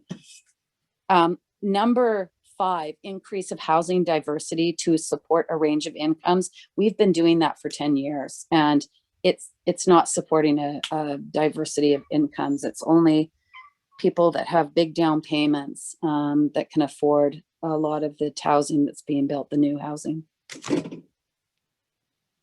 you, Councillor. Mr. Milburn, some responses? Thank you, Your Worship, members of council. Just to respond to the messaging we're hearing from council around the focus on employment opportunities in businesses, this is actually a consistent message council has provided us throughout this process, and we specifically targeted engaging with, providing opportunity with all business license holders to contribute to this process. And I can say with confidence that just as Councillor Hanson had mentioned, when we talk to businesses, they do predominantly focus on the need for recruitment and retention of employees and the need to address that by addressing congestion and traffic issues and providing alternative forms of transportation, and by providing affordable housing, because the marketplace does not appear to be achieving that. And so there's a need for intervention by the local government to try to see more housing. So I just want to reiterate that that is a common theme we hear from business, and it's consistent with the messaging we hear from residents as well. And having said that, that doesn't mean that we discounted all the other input we received from business. We certainly recognize the need for one, for improved business process of the district to improve efficiency of decision-making and clarity of decision-making. And council's already made some moves on that score. We've applied for a grant through UBCM to do a process review of the district. And additionally, we specifically included recommendations related to what we heard from business, which was including creating a commercial strategy, a business strategy for this community. And that's actually right in the supporting actions council, you'll see in the action plan. So we've really reflected that input that council has insisted that we ensure is included within this action plan. And I just want to assure council that that's reflected in there, and those various concerns that you're raising are reflected in the action plan as it's written, including a commercial strategy to deal with the need for employment lands. In terms of timing, I just thought I'd make one comment. The opportunity is here, if council feels comfortable with the general intent and the focus provided by this action plan, to have it placed on the next available council agenda, which would be the 26th of July, for consideration of approval. If, however, council decides, and it's totally fine, and if council decides that a public hearing or meeting is needed in advance, we would be scheduling that for early fall, as that is our next available date. So that's just a bit of a heads up in terms of timing opportunities that decision would result in. Thank you, Worship. Thank you. Next up, I have Councillor Back, followed by my own comments and Councillor Forbes. Councillor Back. Yeah, so just in terms of the next step, I guess if we are debating whether this should go to some sort of a public hearing, I don't think it does necessarily. I mean, I want to recognize the amount of work that's gone into engagement so far over, close to 3 years. I think it's important to some of the points Councillor Bond was making around who we're listening to, and that we all represent the community, but that community could look a little bit different for each of us. And, I think that staff have gone to a lot of effort to try and reach out to some of those voices who we don't hear from on a regular basis, who aren't necessarily some of the loudest voices, but in many ways, some of the most important ones. So I don't know that we need to add a public hearing, but I certainly think that we need to be having these ongoing conversations with the community in different formats. And certainly as the pandemic comes to an end, we'll be able to do more in-person type meetings. But I think those kind of conversations with the community are really important, and we should be having them on a fairly regular basis, because it's really easy to get thrown off. I think when we're looking at these plans and leading with them, and then we hear pushback on all kinds of things. But I think it's important that we do continue to lead and show confidence in the plan that we have. So it sounds like in terms of the business community that there's support, at least from Councillor Murray, and I'm hearing some other comments that maybe some of the actions around business could be moved up a little bit in terms of their importance. I know that housing and transportation are the key issues for the business community. I serve as the rep on the North Van Chamber Board, but I think any opportunity to try and elevate some of the concerns of small business, I would really like to see. And they are a great resource, the Chamber. They don't represent every business in North Vancouver, but they certainly are well aware of the key issues. So I think, any opportunity for us to sit down with them, and as Councillor Murray said, a workshop or something like that would be a great thing for us to take a look at. Okay. If we end up having a hearing, we can also solicit them coming and giving their feedback in the hearing as well. I've used the analogy before of that this is a little bit like a railroad and a train. Forgive me, I come from a forestry and railroad family. But the tracks are the OCP and the train moves at the speed of the council. And if you don't move the direction of the tracks, all the council can do is speed up and slow down. But the staff recommendations, the direction of the apparatus and bureaucracy of the municipality is going to follow the tracks. And whenever we consider changes to the OCP, we need to consider that that is going to lay out the likely recommendations from our staff and how staff are going to apply their resources on their side of things. But the council still has the ultimate ability to decide the speed. And we make those decisions every time we have a land use decision or a rezoning come forward in the community. For my part, I think, as I said in the initial comments, I think that this plan generally represents the direction I want the tracks to go. But I still have questions about the speed. Our community still has a challenge with producing the types of housing we need to support our community because the market is demanding something that is reaching a different audience. It's not responding to a local demand. It's responding to $1,200 a square foot demand. If density provided affordability, then the most affordable place in the Lower Mainland would be downtown Vancouver. And the problem is we all know that that's not true because services chase away affordability like you wouldn't believe. And so, we need to be a little bit more strategic in how we use our land use to produce the types of housing that we need. And we have to do it in a way that recognizes the constraints we have. We haven't had a lane increase to the North Shore since 1968. That Diefenbaker was in office back then. So we have more than doubled our population in that time, and we haven't had infrastructure and options that have responded to it. I spend a tremendous portion of my time working with the province and the region to try to get transportation issues on the North Shore recognized as being a regional priority. And I have to say we've been successful in some regards. But we were the third ranked project with SLS and UBCX for rapid transit.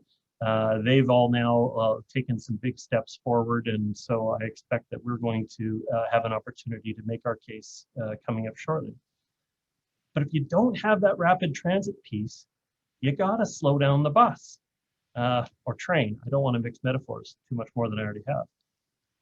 It's you have to have it at a pace that responds to the infrastructure that you have.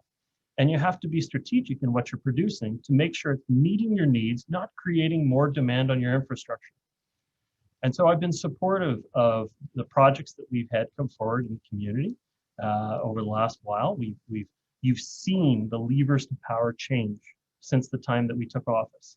When we first came in, every project that was coming forward was asking for an OCP amendment, was asking for additional density, and they were doing it in order to be able to get luxury units, in order to be able to maximize the cash transaction back to the municipality, because that's how the levers of power had been set up in the previous council. And our council came along and said, no, we no longer want to create a situation where a development can pay to not provide the social benefits and the community benefits in their space. And we took the step to say the benefits are going to be baked into every single project. And it took a while. The developers disappeared for about a year. I know we didn't approve anything for 22 months. And then the developers came back, and all of a sudden, amazingly, they could produce passive units and with low carbon footprints and accessible units mixed in, and a range of affordable housing and different ownership models. We had rent geared to income. We had rent to own options. We all of a sudden had forced the hand of the development community to respond to the levers of power that we set up as a council. And we have to keep doing that. Whenever development comes forward, I think we should be stopping and saying, you know, okay, you've done a great job. This is you've assembled the land. You've come forward with an idea for it, and our response back is, how can we make it the best we can for the community? And it's not going to be, how can we make it the biggest for the community? It has to still fit. And we also just generally speaking, Councillor Murray said it over and over and over again. We have a construction traffic management problem that still hasn't been addressed in this community. And that we give approval to projects and then they proceed on their own timeline, which may be dictated by the market, may be dictated by who they're tied up with for financiers. But it means that we give up the control to be able to manage the impact of the community. We've had some disastrous traffic challenges that have impacted people's ability to get to and from work around the community, to get their kids to swimming lessons. And so while I agree that this is the direction, and I'd love to highlight a couple of other priorities along the way, the council still needs to have its hand firmly in control of the speed and make sure at every step that what we're approving is what's in the best interest of the community, not what's in the best interest of Canada, not what's in the best interest of Vancouver, not what's in the best interest of wealthy investors, but what's in the best interest of the community here. And it can't solve the problems for everyone. You cannot produce enough units to bring the price down on the North Shore to actually start to solve your problem. You'd have to put thousands and thousands of units to get that price to start to come back down. So I think it's folly. I think that instead we should be recognizing that if you were looking at the region as a whole, you would be putting the housing as close to the employment zones as possible. You wouldn't be putting them 10 kilometers away, over an inlet, across a creek, up a hill and over another creek, because it doesn't make any sense. You put the housing where the employment zones are, so that people don't have to have, the disastrous thing that I think is coming up for us in the region is with the approval of the Langley Centre SkyTrain station. It's now 55 kilometers end to end for that SkyTrain route from Langley City to the center of Waterfront to Waterfront Station. And so you're just going to have people commuting over massive distances because you haven't produced the housing that it matches the employment close to the employment. And we're still not doing it. So I think it's just, I hear people saying that we need to approve ahead. We need to give a guiding document that's going to make the decisions for us. It's going to speed up all of these processes and maybe even blast through some of the public input opportunities that we have. I know some municipalities have considered doing that, where they've waived public hearings in cases where something meets some identified priority in the community. But I still think people in the community expect us to have a firm hand on the throttle of the train and to slow it down and make sure that things make sense. So I'm supportive of the direction of this. I would love to hear what the community has to say. And Councillor Forbes, when we get to the end of our discussion, I'll give you an opportunity to create that motion, which would be to refer the matter to a public hearing. And yes, it'll take until the fall, but this is a major decision that's going to have impacts for years and years to come. We can take the time. The next speaker is Councillor Forbes. Thank you, Your Worship. And thank you for the vote, I hope, coming forward for an amendment or a different recommendation. There was a couple things I missed the last time round. So if this seems a couple things seem a little bit out of place, I'm sorry. But I did want to mention, I never got that postcard that went around. So, delivering to all the houses isn't necessarily a surefire way to get to all the houses. I'd like to push back a little bit. There's a lot of buzzwords that are being used all the time, and they're really not reflective of North Vancouver. They never have been, and hopefully they never will be. Words like, if we keep the status quo, we're not inclusive. That we're trying to only have privileged, wealthy people live here. That we are trying to be an exclusive community. Those things have never been true. They're not true now. And like I say, hopefully they won't be true. But those are buzzwords that are very broad in meaning and don't apply. There's a couple, or at least one for sure, that I can think of. Besides, there's a couple of very large lobby groups that are lobbying for some of the things that we're discussing. And so it's kind of a case of maybe out of that 1,350 we heard from, maybe it was the squeaky wheel we heard from. So I'm not impressed. I'll say it again. I'm not impressed with 1,350, and we're going to strategically change direction or implement on a super fast speedway these changes. I would like to say to council that thank you very much. I'm going to make sure that I keep a copy of this workshop, because you've finally all said that what I've been asking for a year and a half is public engagement. So I thank you for that. I also missed out the last time around thanking staff, because this is a lot of work. And thanking the volunteers that did respond, and the committee that has sat and reviewed this. I mean, it's a tremendous amount of work. And I don't think there's a subject that can have so many different interfaces that affect it as our housing and consequently our transportation. And as far as who I hear from, I just want to clarify that I'm not hearing from my circle of friends. I mean, I do hear from them, but that's not who I'm referencing. I'm referencing people that call me from all over. And I think Councillor Murray gets the same thing. She gets a lot from her local area of Deep Cove. I get a lot from Lynn Valley.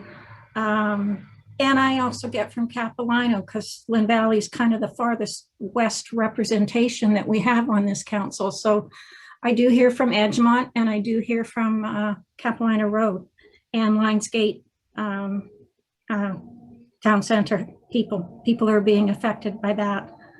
So, and so I thank everybody who's done all the work for this. But again, as much as it's a lot of work for staff, for council, for volunteers, I just want to say the amount of work put in doesn't mean we still don't owe the community to talk to them. If it takes us a year of work to get something to a certain point to present it, then it took a year of work. It still doesn't mean, well, it took a year of work, so we don't have time to talk to the community now, or we don't need to talk to them. We already know what we want to do. So I just want to say again that to me, there's nothing more important than talking to the community.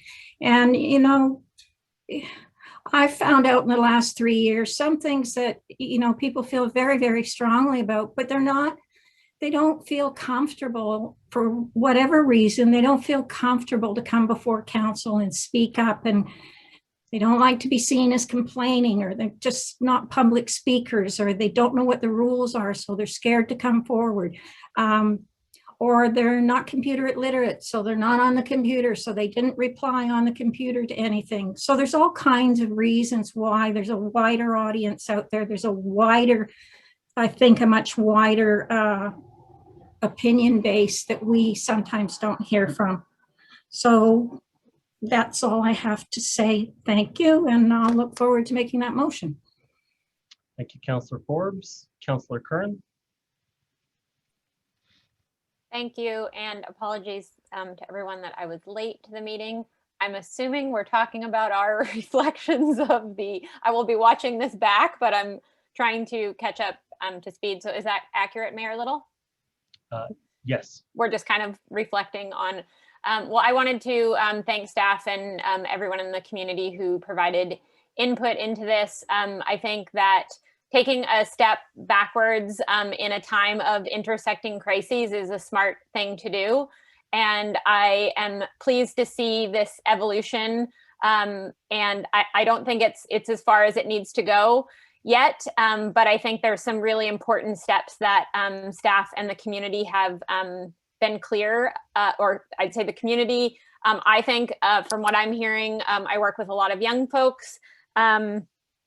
It's really they demand transformation. They deserve transformation. And I think if we don't transform, we're not making science and evidence-based decisions. We're not making decisions for prioritizing people's health and well-being and happiness.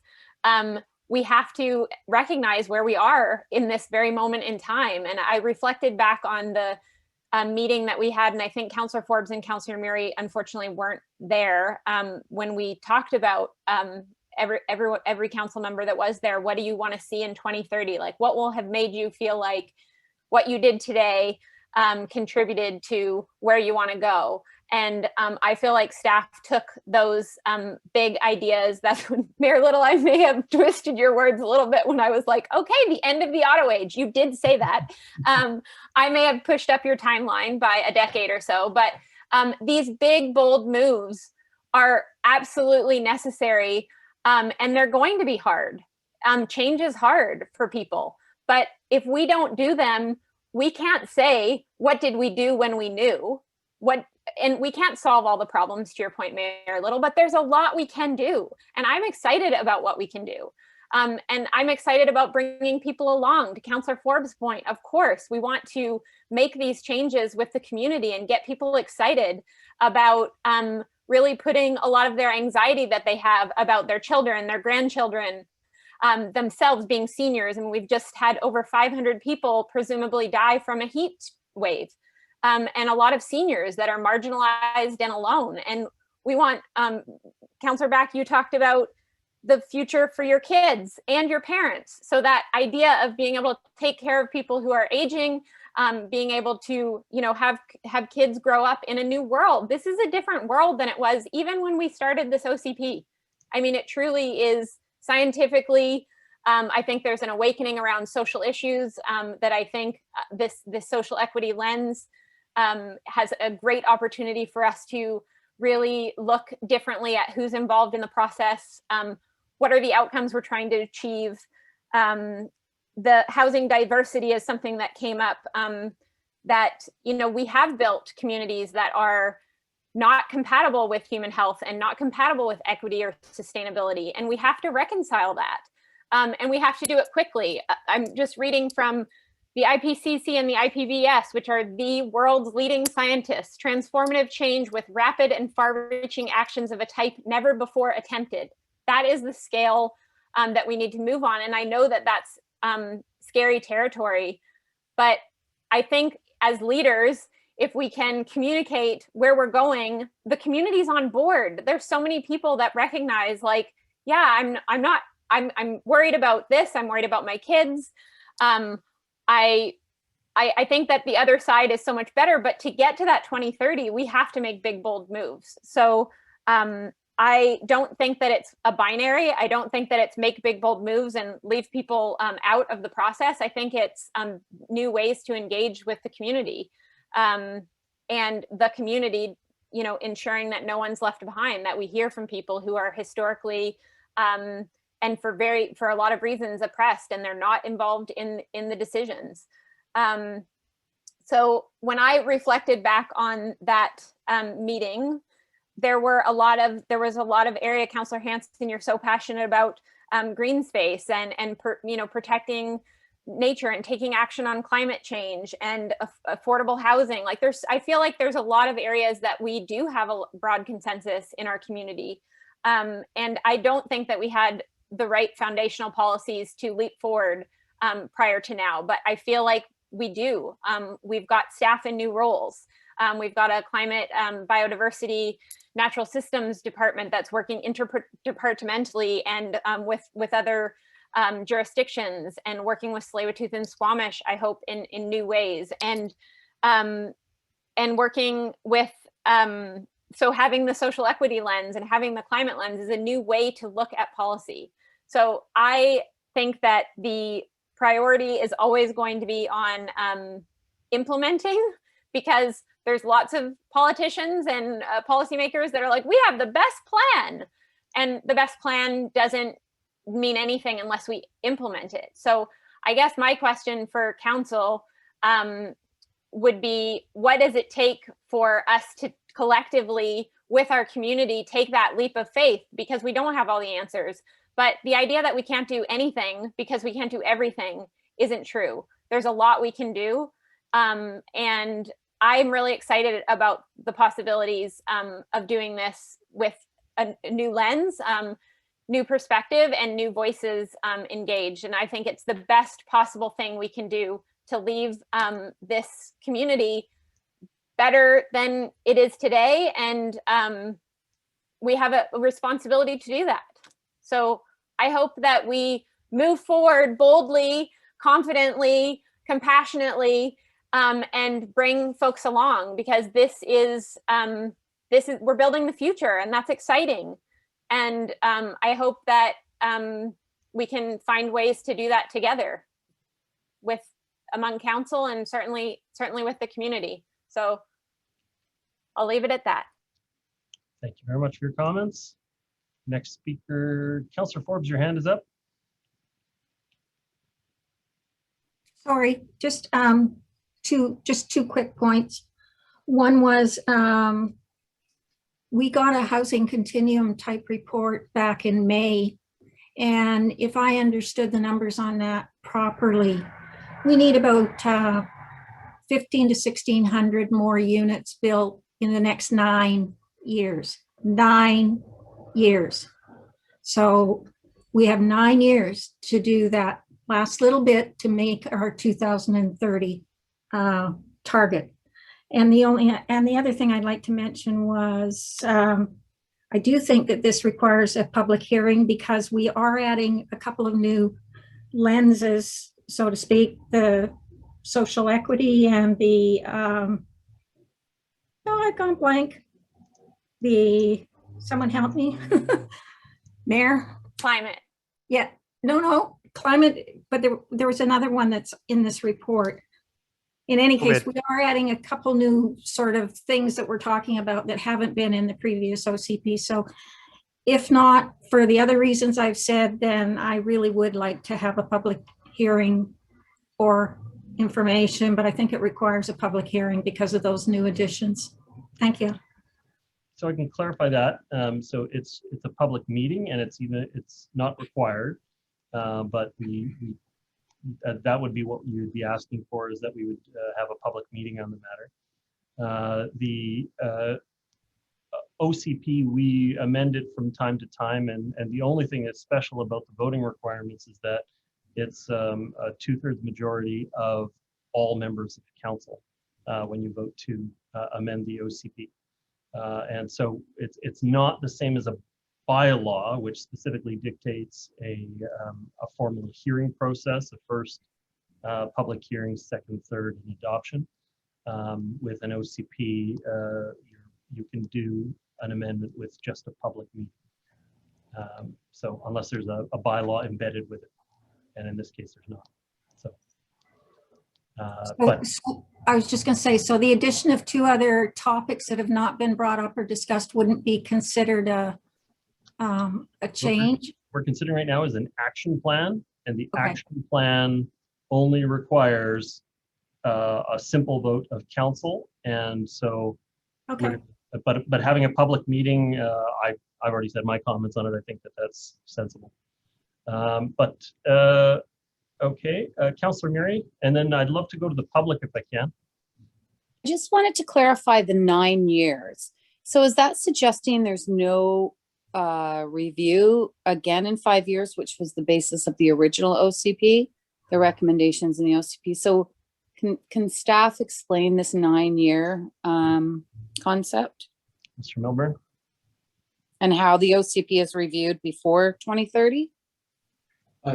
Thank you, Worship. But the review of the OCP is at council's discretion. So just as previous councils considered whether or not to review the official community plan at that time, this council indicated a review was necessary and defined the scope and the timeline and the budget for that review. So it was very specific to this council's desire. Future council would we fully anticipate as staff that a future council would provide direction to staff on whether a subsequent review was necessary or whether the action plan was sufficient to move towards council's objectives to 2030. The only reason why we use that 9-year date is simply as a reference to the existing 2011 official community plan. That was the timeline scope within it. We are in no way suggesting that a future council could not do a subsequent review, subsequent even to this action plan. That is completely in the cards for a future council to consider.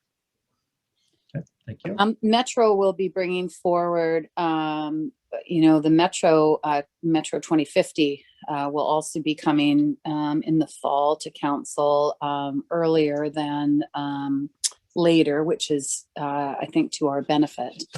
So I think the timing of some sort of community opportunity, and certainly, if we use the Zoom meeting concept, the issues in Deep Cove were held on Zoom meetings and were very successful with, overflowing attendance coming in to talk about specific issues. And, we'll see what kind of response we get. But I think if we're going to go out to the community, I think it has to be done, carefully and not just, come to the hall or, there's got to be some outreach to the community associations, to our email list that we have, encouraging people to take part or comment in some way, rather than sort of the targeted ways of communicating that we've worked in the past. And I don't know if when we return to council, I think being able to bring people in this way has been very effective because it's easy for people to call in. But I think that instead of just talking about OCPs, we should talk about what's in the OCP and try to attract people that way if we're going to have a meeting or some sort of community outreach to see what they think about this document. Councillor Murray, and what I'm going to do is I'm going to go to the public, and then I'll come back to Councillor Forbes for her motion, and then maybe we can just have a brief discussion about what we want that public engagement to look like if it's passed by council. So the first speaker that I have is Imraz Rupani. Just verifying, checked in with the clerks, and they said that Imraz Rupani had not joined the meeting, but there's some names that are a little unclear. Imraz Rupani, can you hear me? Okay, the next speaker is Herman Ma. Herman Ma, welcome. Can you hear me? Yes, thank you, Mayor Little. Welcome. You have 3 minutes to address the workshop. Okay, Your Worship, Council, my name is Herman Ma, Pemberton Heights, 1252 West 21st. 2 general comments and 2 quick simple questions. Great discussion. I feel that there's been a fair degree of community input and consultation during this targeted review. I do realize the OCP is a dynamic document. I think Lisa Murray called it a living document. But I also hope and believe that unless there's extenuating circumstances, that council's decisions, focus, and initiatives are consistent with the spirit of the OCP. Second comment in terms of implementation and monitoring. I hope that there's some sort of reporting incorporated in a simple and straightforward manner in the annual report. Maybe some sort of scorecard format, just to enhance accountability. In terms of 2 questions. First question, there's 4 key areas of which one is a climate emergency. And I totally agree with Councillor Curran and the rest of council that the climate is a very important issue. But I'm also trying to understand when there's an implementing lens of climate change, how those 2 work together. If you can help me later to understand that. And then my second and final question. Once again, it talks about the, it's in reference to the implementing lens. And this is where I think Councillor Bond said earlier about needs and changing priorities of the community. I wonder if council would consider establishing a 3rd implementation lens, the call to action, and maybe even take it further to set up a priority action, trying to have some truth and reconciliation. We need change and we need action on that issue. Thank you. Thank you, Herman Ma. The next speaker I have is Peter Teven. Peter, can you hear me? Yes, thank you, Your Worship. I assume you can hear me? Welcome. You have 3 minutes to address the workshop. Let me lower my hand. Thank you. Yeah, to Your Worship and Council, the first thing I want to put this in context with is the May 20th memo from Mr. Milburn and his department entitled The Pace of Development 2020 Update. And what that showed, there's a key figure in there that I draw your attention to, a figure 7, that shows that, the big area we're talking about, of course, is we all, I think, agree we want more social housing. We all agree we want more rentals, market rentals, subsidized rentals, supported housing. What I find unique is that the last council, during the term of last council and really up until now, all we heard from councillors and staff was the OCP is not targets. It's not targets. It's estimated demand. Suddenly now they're targets and targets are too low. That's a huge departure, huge foundational departure, if that indeed is the feeling of this council, or at least a majority of it. But in that document, it talked about the big area is market units. And in there, it was a little confusing because it combined market condominiums and townhomes together and said that a total of 3,320 had been approved, 1,764 were in stream. And that's where this figure of 1,556 comes, is that, in order to achieve that net new 10,000 units, along with everything else that's being built, all you need to do is another 1,500 units that aren't currently already in stream. One of the things I want to ask council to recall is that all of the estimates for transit, for roads, healthcare, public schooling, parks, and other infrastructure and other amenities were all built around that 10,000 goal. Sorry, I was told by the last council it wasn't a goal. It was just an estimate. But the point is, we certainly didn't anticipate more. And we haven't had any new infrastructure. And that brings me to my next point, is there was a couple of statements on page 89 of tonight's package under the section, what we heard overall. And I got to tell you, these two statements really ring true for me. First, it said, it's clear that respondents are concerned about transportation on the North Shore and see it as necessary to advancing the district's transportation vision and other visions in the housing crisis. But I want to point out that it seems inferred that only means active transportation. In fact, what it says is get our key transportation networks moving better. To me, that implies all modes of transportation. In 2011, 81% of daily trips was by private automobile. I would venture a guess it's probably slightly more as we emerge from the pandemic. The other thing is a strong desire was quoted in there to provide more and better housing options within the district, but not at the expense of overburdening infrastructure, over densification, or the loss of trees or green space. Now, the district has worked long on diversity of housing. I'm going to invite any councillors. I'll address Councillor Bond here because your comments said that we did not have diversity. Please come for a tour of Seymour. You can come and see the supported housing or the subsidized housing for single mothers. You can come and see the seniors housing. You can come and see the thriving and sustainable co-ops that we have here in Seymour. We've been working on diversity and we welcome diversity here in the district. To imply that people don't want it is just patently false. And quite frankly, it's offensive. One of the things I want to just touch on is that, what this action plan is vision statements.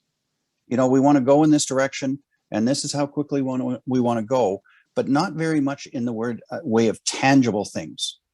And I think where it becomes tangible, if you alter the OCP bylaw, if you alter the zoning bylaw, if you change even the land use map, I believe that you ought to go to the public. And I want to give you an example I looked up today where just based on the color painted on that 2011 OCP map, it caused individual RS1 properties to appreciate by 71% in value.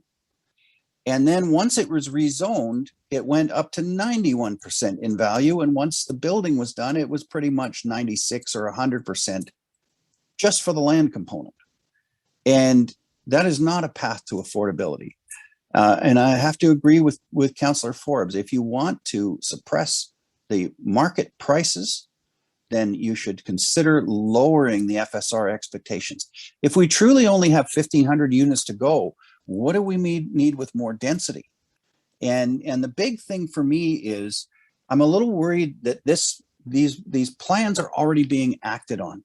And the reason I say that is because I chanced to read the active transportation plan phase 1 in Lynn Valley. And we're talking about the space along Lynn Valley Road, that it goes basically between Institution Road or Institute Road and Peters. And what I see on that map is 30-minute loading zones at every single intersection. Every inch of that map, except for the Royal Bank, is single family. And I would ask, what do single family houses need with loading zones? One has to ask, are there already plans afoot to convert all of Lynn Valley Road over to multifamily or mixed use? That would be a foundational change, because that land use map is very specific. It's single family. Mr. T, I'm going to ask you to draw to a close. Yeah, that's really what I wanted to say. I wanted to wrap up with that, because to me, it looks like we're already acting on this plan. And that concerns me greatly. And I think that we really need clarity on that. The public deserves clarity. I certainly will seek it. Thank you. Very much. I think you're going to see a more common feature in residential neighborhoods going forward, which is loading zones. It's going to be for Amazon drop off. It's going to be for DoorDash delivery. It's going to be found in places where there's not going to be much on-street parking because of other active transportation priorities in the area. But you're probably going to see loading zones crop up on arterial roads in residential areas. Hazen Colbert, can you hear me?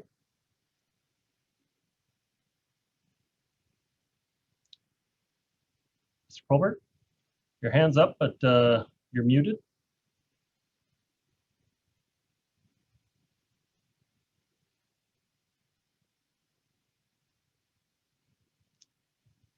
Trying to unmute. Can anybody hear me? Now I can.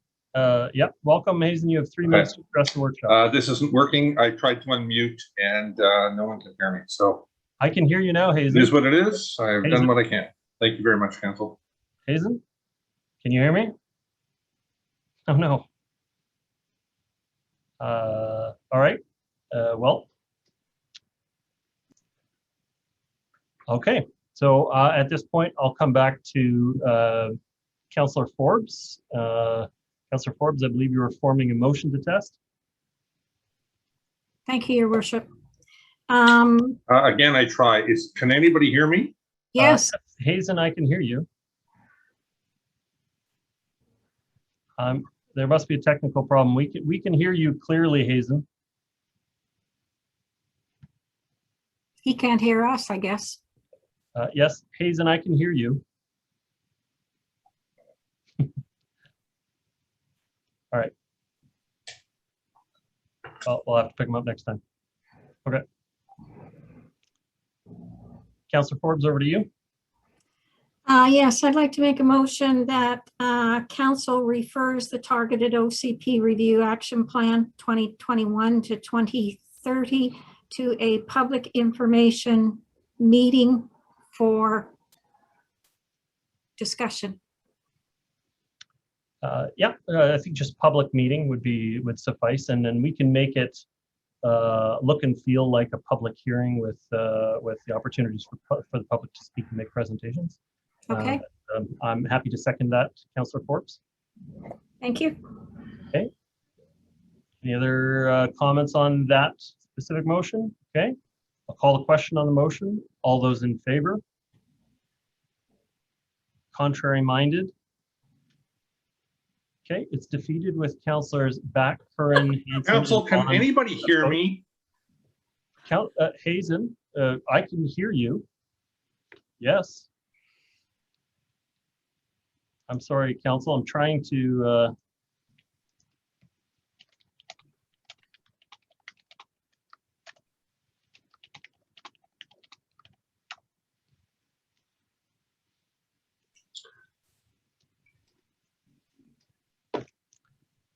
Sorry, council. I don't know what the technical problem is for Mr. Colbert.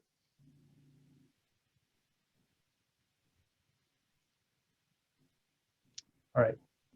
Your worship, I'm going to play back this meeting so that everybody who just Mike, voted- can you hear me? No Yeah. communication with the public.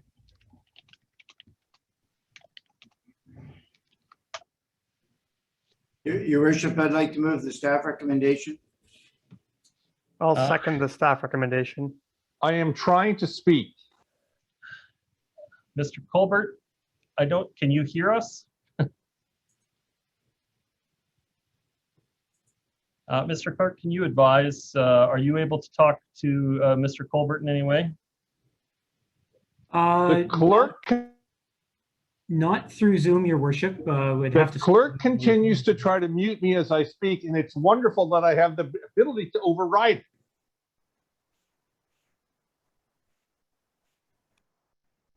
Well, I don't know what else to do about that. I've texted Mr. Colbert just to tell him that we can hear him. But can you hear me? Mike, can you hear me? Yes. Would you like me to go forward? Yes. Thanks, Mike. Thank you. I know you've texted me. This is a challenging thing because every time I try to speak, the clerk mutes me constantly. It's up to 5 times. I just want to say a couple of things. And first of all, Mayor Little, you mentioned that the last time something happened was in 1968 when John Diefenbaker was the Prime Minister. And I'm sorry, I think you're off. I think you missed it by 4 years. Pierre Trudeau was the Prime Minister from 1967 forward, and Pearson was the Prime Minister for 4 years before that. And I don't, this is not a complaint. I fully understand how you would like to give John Diefenbaker all of the Prime Minister Trudeau's accolades. I get that. You and I have talked about this. There's also one other thing, and perhaps 2 other things I want to mention. Councillor Forbes expressed a concern on Facebook, which I actually agree with respect to some changes that are taking place on Lynn Valley Road. And she said, I didn't hear about it. I didn't know anything about this. Yet the staff report said these changes have been in the works since 2019. I have to say, I believe Councillor Forbes. I absolutely believe Councillor Forbes that she was not advised. That's why I'm asking for a public meeting, because if a member of council has not been advised, one can only imagine how few people in the community have been advised. I also want to say one other thing. 1,385 people that provided input over a period of 2 years is great. In 2014, I ran for council. I finished last. Almost 3 times as many people voted for me as provided input into the OCP review. 3 times. So anyone who says to me, well, 1,385, that's a lot of people, then actually I think we should expand the council to 8 people and invite me to sit down beside you. That's all I'm going to say. I agree with Councillor Forbes. We need to have more people. We need to have greater input. And in closing, there's something else I want to say. I live across the street from the Bosa development and right beside the Polygon development. We've talked about bringing a diverse group of people into the district of North Vancouver. I have seen, as I've walked my dog, several hundred people from those 2 communities. Hundreds and hundreds of those people. I've got to tell you that it's very strange to me. 100% of them are Caucasian. 100%. Does that reflect the Lower Mainland and Canada? Thank you all for listening to me. Thank you. I don't know how else to communicate it. Yeah, no, I get it. I get it, Mike. I get it. I get it. Oh, you can hear me. Thank you too. Thank you. Okay, bye-bye now. Thank you. Yeah, I was just gonna say, you're both correct. 1964 was the last time that we had a lane built, but 1968 was when they got rid of the toll from the 2-lane configuration to the 3-lane configuration. So yes, the last one was built was Lester Pearson. The last time we added a lane was technically Trudeau. All right, we have a motion on the floor, Council, and it has been moved and seconded. And without further ado, I will call the question on the motion. All those Sorry, in Mayor favor? Little, the staff recommendation is the motion on the floor. That's correct. That was moved by Councillor Hanson. Just double checking who seconded that. Councillor Back. Yep, okay.